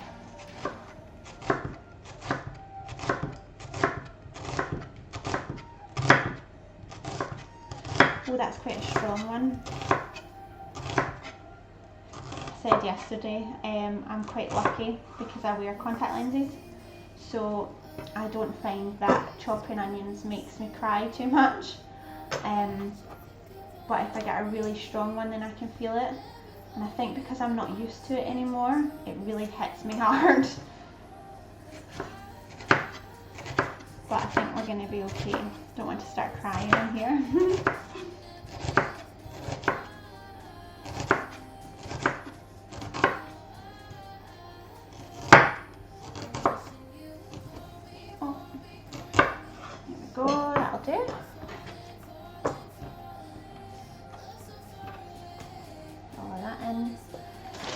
just got a wee end of lettuce, so I'll use that first.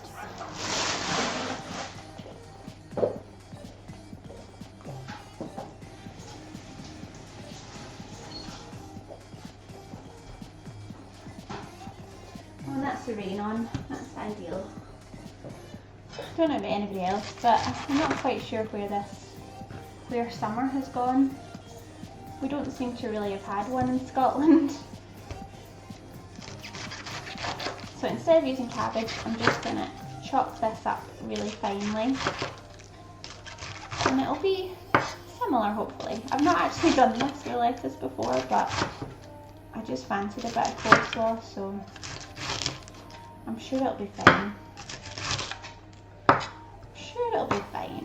And you never know, this might be a new staple for us. Might turn out even better than the regular cabbage.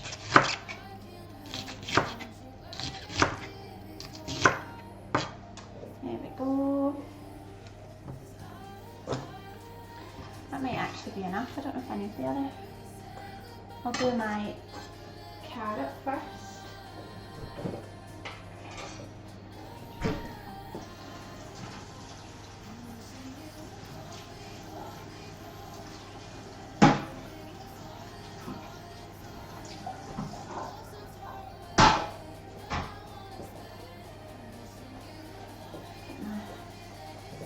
That's one thing I absolutely hate washing fritters. I love just fire them in the microwave.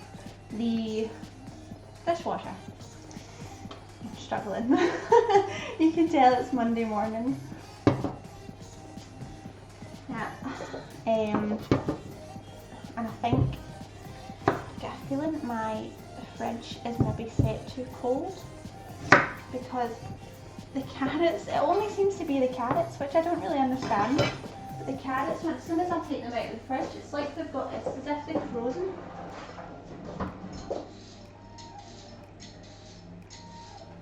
But nothing else does it, so I'm not sure it's just strange carrots I got.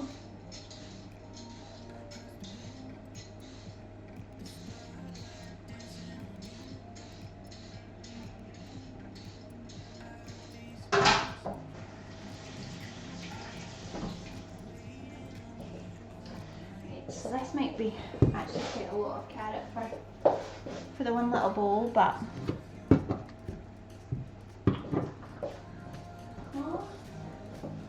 just get rid of the excess dirt. We don't need dirt in this as well now.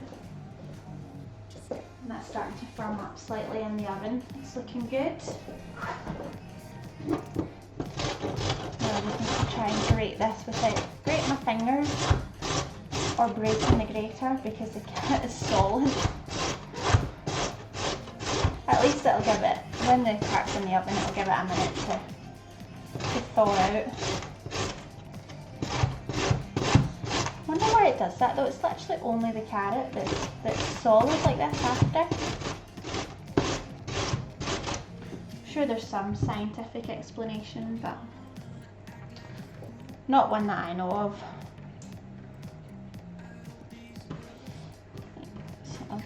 I'll see if that's enough. I'll give this a wee kind of mix about and see how we're doing.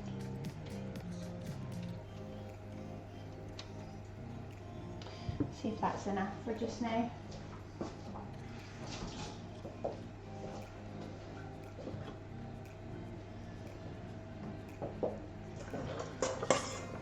I think I'll do a tiny bit more.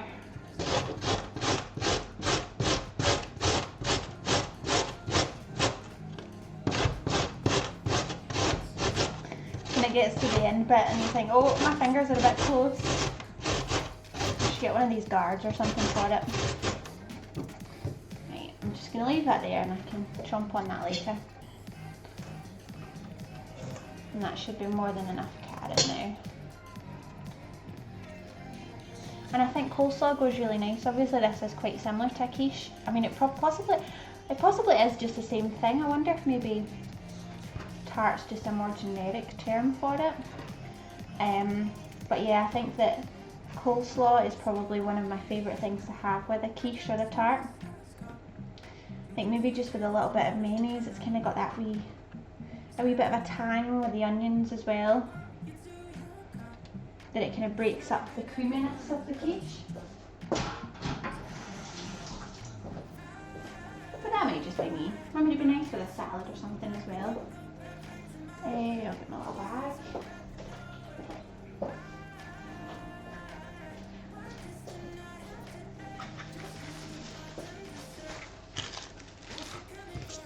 Okay, get rid of all of this business. Keep my chunky carrot for later.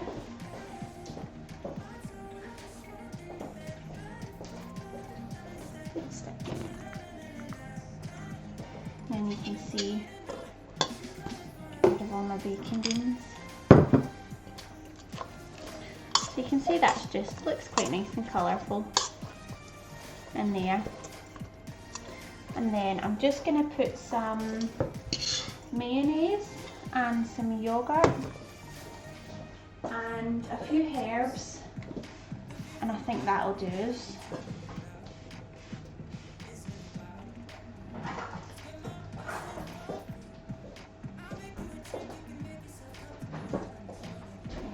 That's not too bad. Right, I'm going to grab the other bits for this now.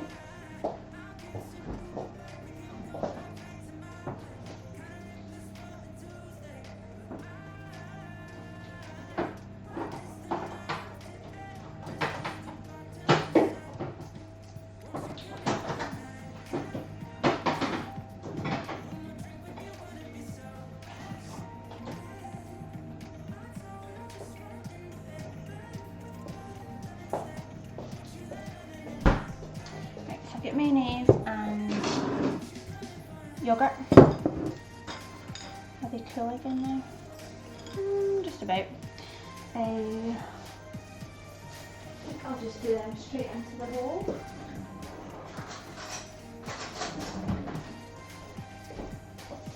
So I never really measure out amounts of these. I just kind of add it until it seems about right. So we'll give that a bash just now. And I just use plain yogurt or natural yogurt.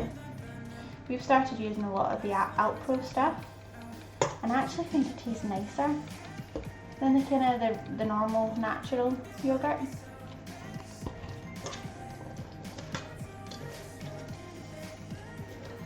So that, just start mixing that through. And sometimes, depending on how I feel, I'll just use mayonnaise. But I find that if you add a bit of yogurt, it just makes it a little bit lighter. And it gives you more of a sauce rather than just that kind of clumpy mayonnaise. But I don't like it just with yogurt. I do think it needs the creaminess of the mayo. Just gonna mix that through. Maybe being slightly generous with the mayo now. But I'm a big mayo fan, so I'm sure it'll still taste good. And then these two can go up. Need a bit of a mess of that.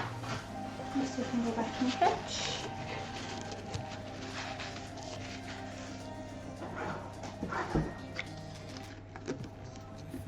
There we go. And then to this you can add just a little bit of salt and pepper or stick some herbs in. And you could even put some fresh herbs, that might be quite nice. I've not got any at the moment, but some fresh parsley or even a little bit of coriander might be quite nice. I've just put yogurt in mine. So I'm just going to go for a sprinkle of herbs, just for that wee bit of flavour.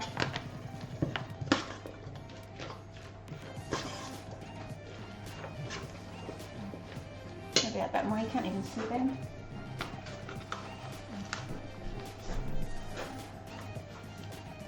Oh, it's absolutely chucking it down outside now.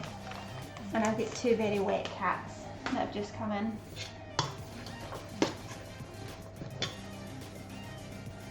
You can see that there now. That's what that looks like. And you can see the wee herbs through it. And I'll maybe add some pepper because I quite like a bit of pepper as well.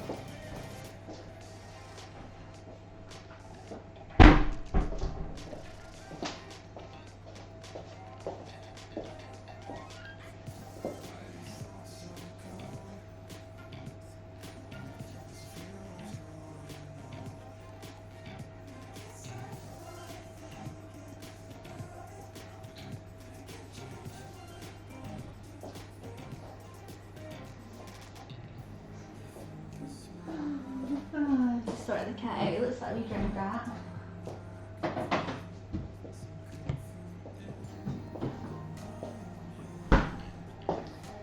So it is. Right, so we've got our coleslaw ready. The tart is, it's looking good. You can see the little bits of leeks at the top are starting to take. I don't think we're too far away with that.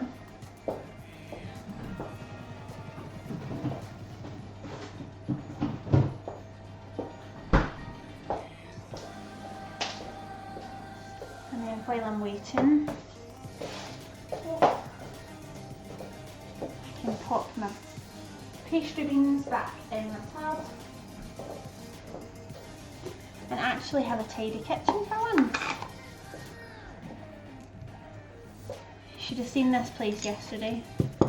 After I finished the stream, it must have taken me about maybe an hour just to get all the dishes done. I find that when I'm baking particularly, I end up using so many different bowls and dishes and cutlery, and the dishwasher needed to be put on, so I couldn't put anything away. It was just all piled up at the sink, and yeah, it took me a good hour just to get the kitchen back to normal. So this is a much nicer one where I'm kind of feel like I'm on top of things. It's not going to take me an hour after the 2 hours of cooking to get the place all back to normal. I hope this isn't really loud. I've just realised it is quite loud, but we have cooled down enough to put back in the tub.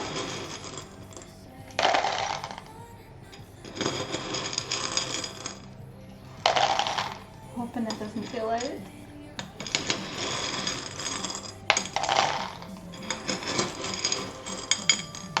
Yep, so as soon as the quiche is out, and that's us good to go. And I think what I'll do is, because I've made a couple of things the last couple of days for lunches, we're probably not going to eat it immediately. We'll have one today, and then I don't want the rice to go to waste, so I'll probably portion it up and pop some of it in the freezer.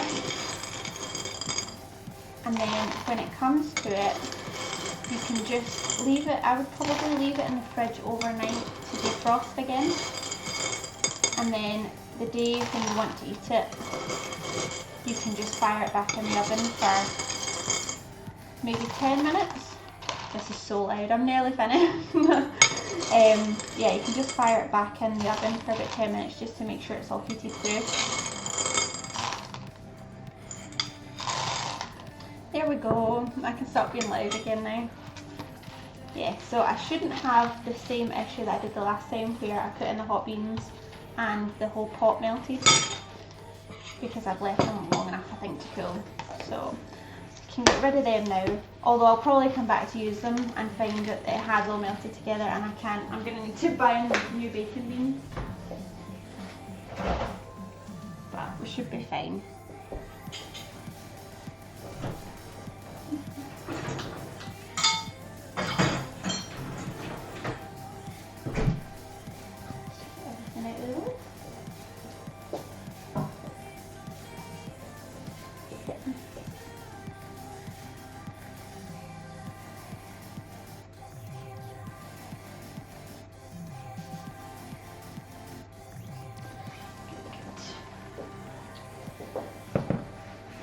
Yes, that was quite a nice easy lunch recipe.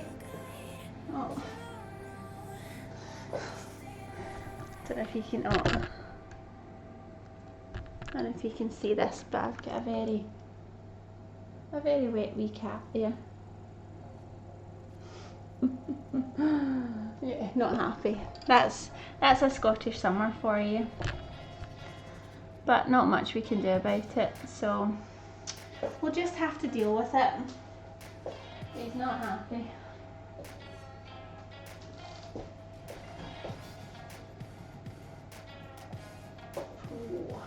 So it's looking good. It's starting, you can actually see around the sides, it's starting to kind of brown up a little bit, and it almost kind of puffs up. I think that's probably the egg in it. I suppose if you make like an omelette, that kind of puffs up.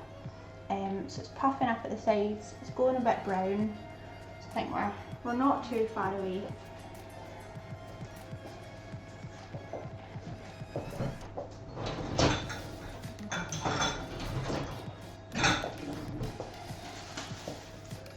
if anyone missed it, I'm going to show you again because I'm so pleased with how this worked out yesterday. So on the stream yesterday I made gluten-free pides, which are a kind of a Turkish flatbread. I mean, my recipe probably wasn't particularly authentic, but worked out really, really well, and it's nice. They're quite a good gluten-free one because gluten-free pastry can be a bit awkward. So they worked really well. We had them for lunch. Really, really enjoyed them. And then I tried, for the first time, I tried making gingerbread loaf, which I used to have all the time when I was younger, but I haven't had it for ages, and I can't think of any gluten-free brands that do one.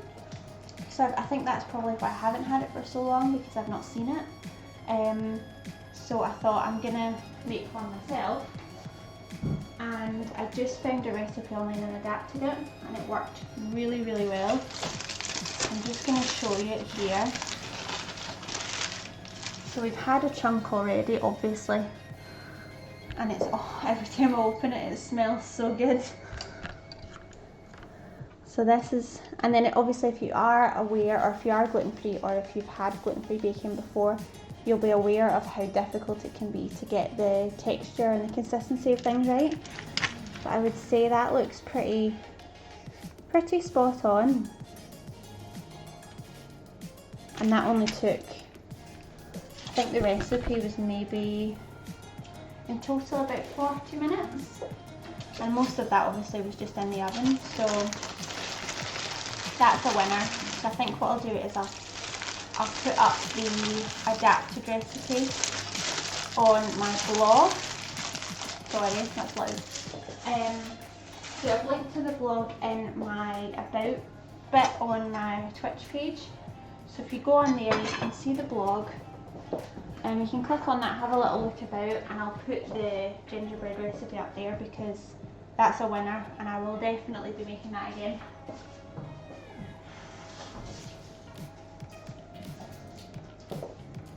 I think it's also helping me think that it's maybe worth trying a bit more gluten-free baking. Every time you have a success, it kind of gets your motivation back up again, because I think that's maybe my problem, that so often when I do gluten-free baking, it takes me maybe 3 or 4 tries before I can actually get something out of it that's nice, and it just seems like such a waste of ingredients and a waste of time.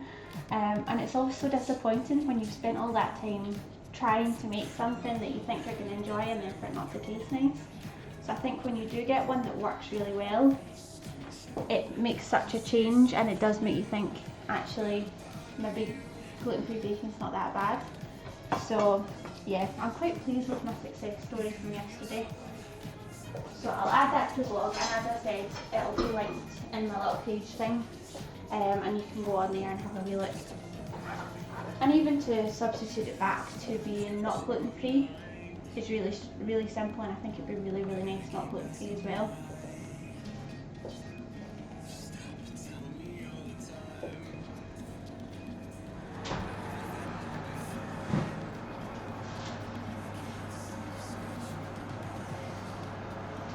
I'm going to show you it very briefly because I think we're definitely getting there.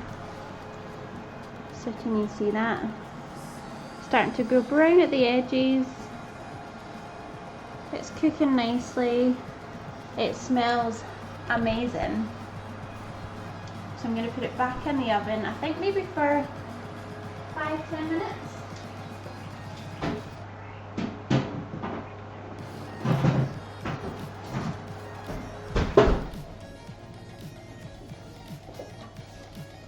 Hopefully that should be it. And what time's that then? It's 12 o'clock just now, so that's perfect timing for lunch. And that's it, it's trying to decide what to have for lunch, because I'm making so much at the moment that, and I always think it makes sense to make too much, so that once you've gone to the effort of making stuff once, you've got it for maybe 2 or 3 meals. But I suppose that's quite different from meal prepping. I'm not a big meal prepper. I do find meal prepping can be quite, I don't know, a bit kind of dull, and it's just not for me. I get bored of eating the same thing over and over again. So, but I do like if I make a cake or something, that'll keep us going for a good few days.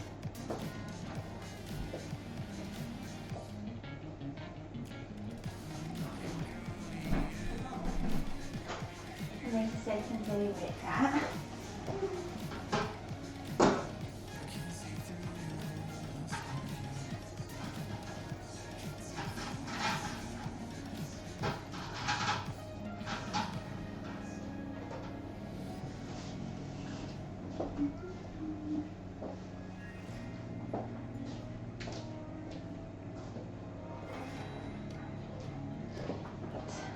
Just go and sort them out.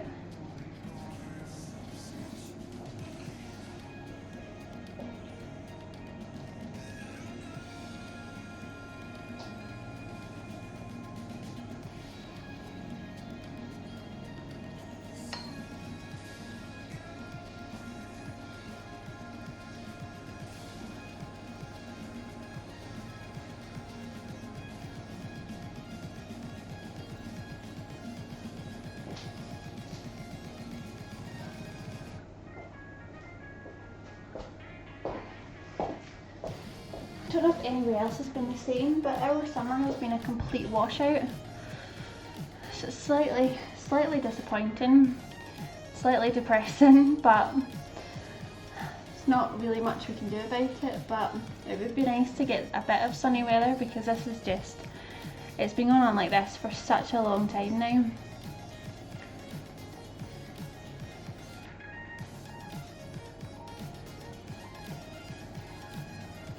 Oh. Right, let me see how long this has got to go. Oh, yeah, you can see the difference now, even just in that couple of minutes. That you could tell when I brought it out that the middle was definitely still a bit undercooked, but it's properly sort of hardened up now. So I don't think it'll be too much longer. And then we can just stick that on with our coleslaw, which I'm actually really looking forward to now. After all that, thinking I didn't have any, and it smells so good.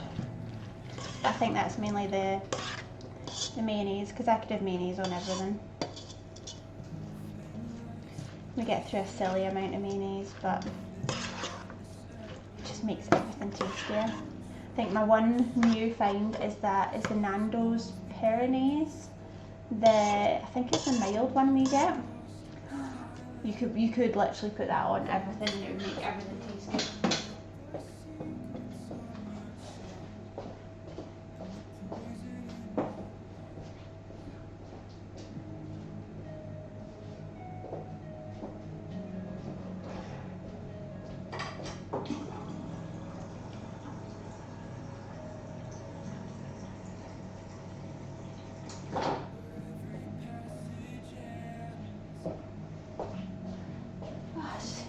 Drink. I'm so thirsty today.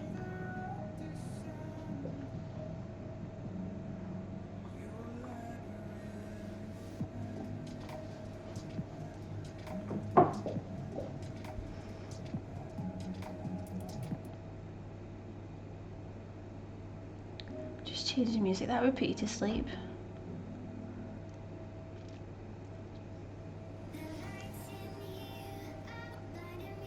Yeah, that's better. Need to have a bit of something in the background. Serve hot or cold.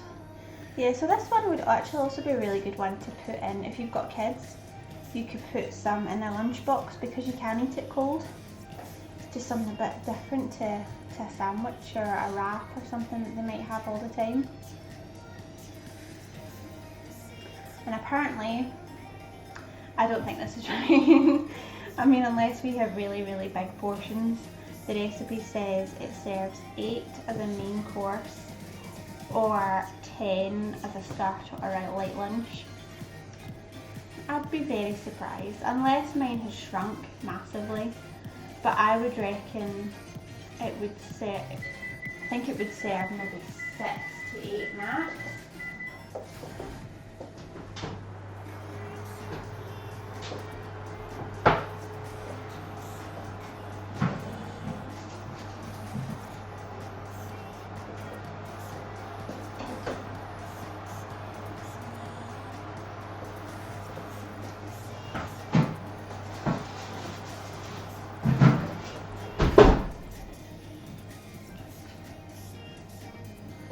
Another 5 minutes and then I think we should be good.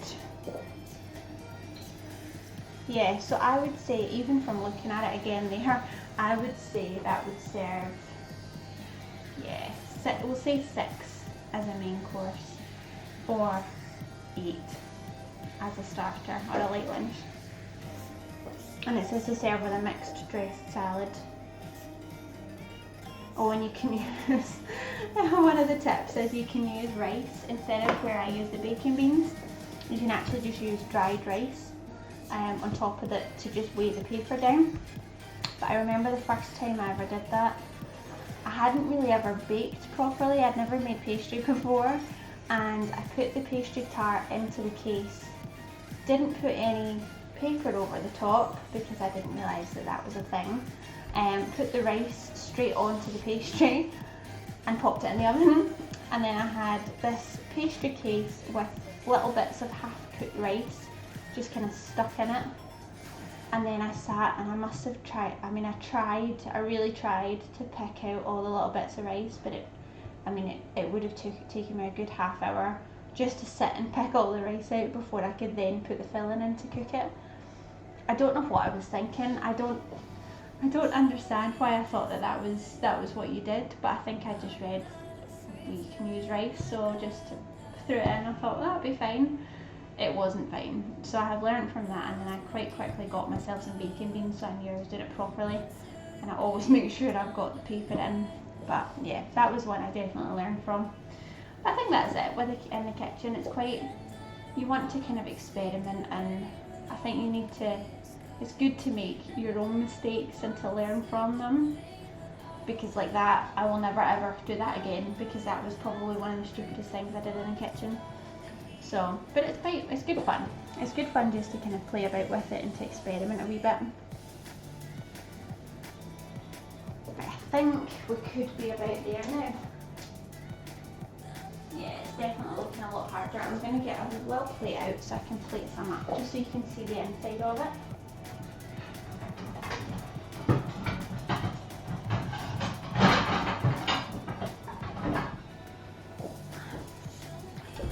Get a nice big plate out.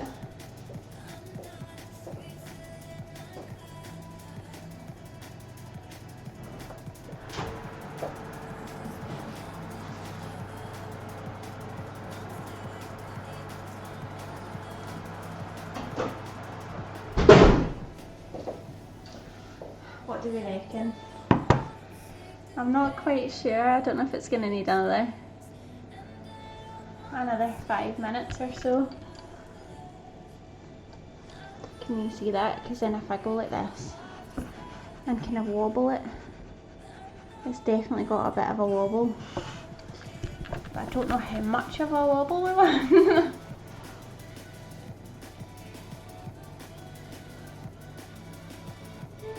It feels pretty good. It smells absolutely delicious. Right, I'm going to give it another 2 minutes and then that'll do. Mainly just because I'm too hungry to wait any longer.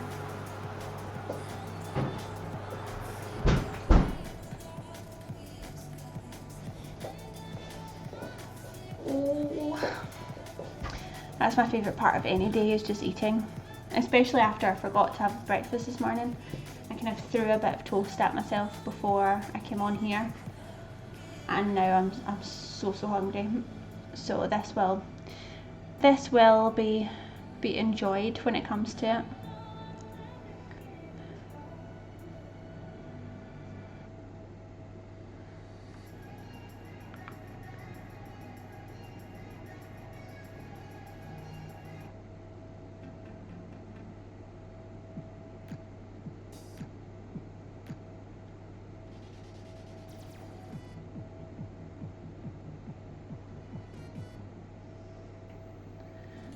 set up the music stuff for this, but it's stopped, and this music isn't nearly as good as the stuff I picked out. But oh well. Oh, I'm getting impatient now. I'm just looking at this. I'm quite pleased I made this tart for today. Actually, I feel like sometimes, especially, I think my meals are very weather dependent, and if it's a horrible day like it is today, because it's chucking it down and it's grey and miserable, and sometimes if it's a day like that, I'll think a salad or something, nah, does nothing for me. But I feel like the tart's quite a good lunch for today. I'm feeling it. So hopefully I'll just be able to eat it soon, because I'm getting so impatient. Get a knife out so I'm ready to cut it open.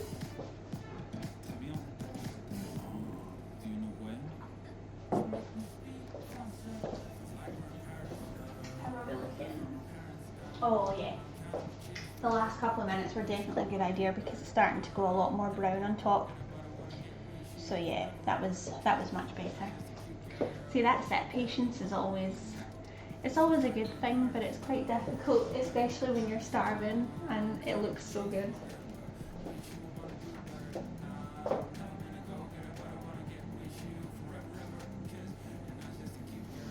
The only thing is, every time I go up to the oven, you can still smell like the remnants of the gingerbread loaf from yesterday. So it's like a mixture of kind of cheese and Christmas, which is a bit strange. But as long as I think of them separately, I'm really looking forward to both of them individually. But it's a very, very odd smell.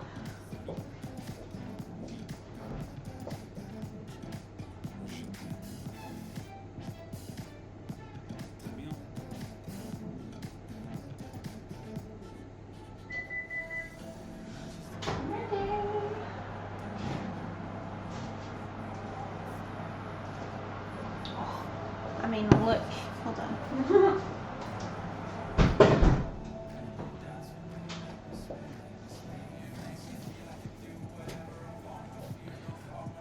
Shall put this, I'll put it on this one and then you can see it properly. I mean, look at that.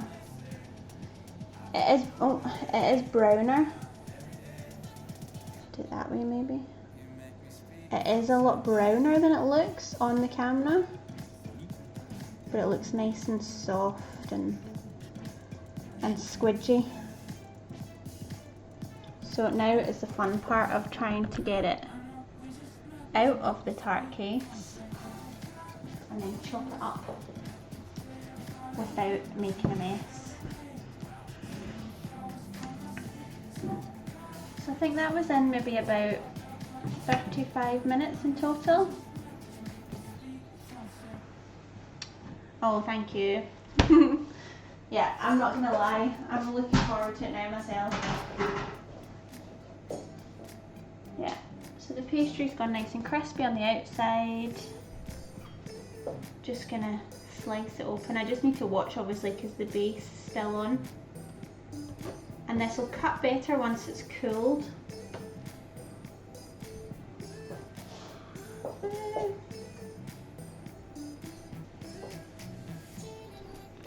It will cut once. Oh. That's it. You should probably leave this to cool ideally. But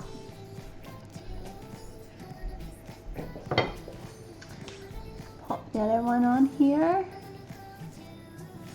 So you can see there, look. That's in here. So you can see it's all cooked through. And that's what it's going to look like then when you serve it up.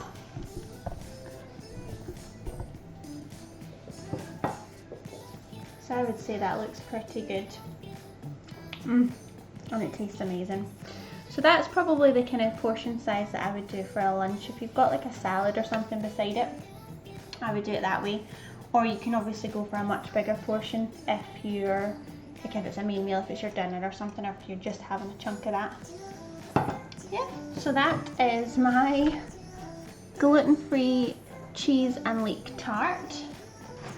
I am probably going to go and enjoy this now because with all the smells in the kitchen, it's making me so hungry.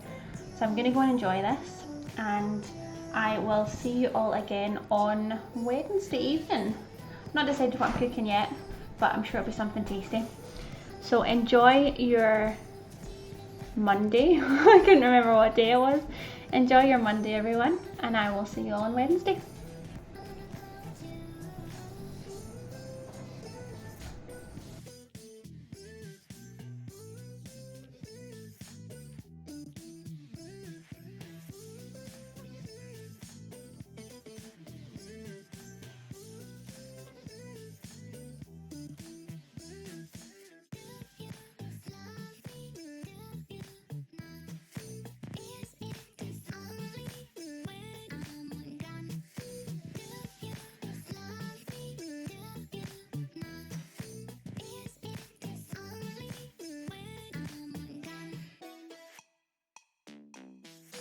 You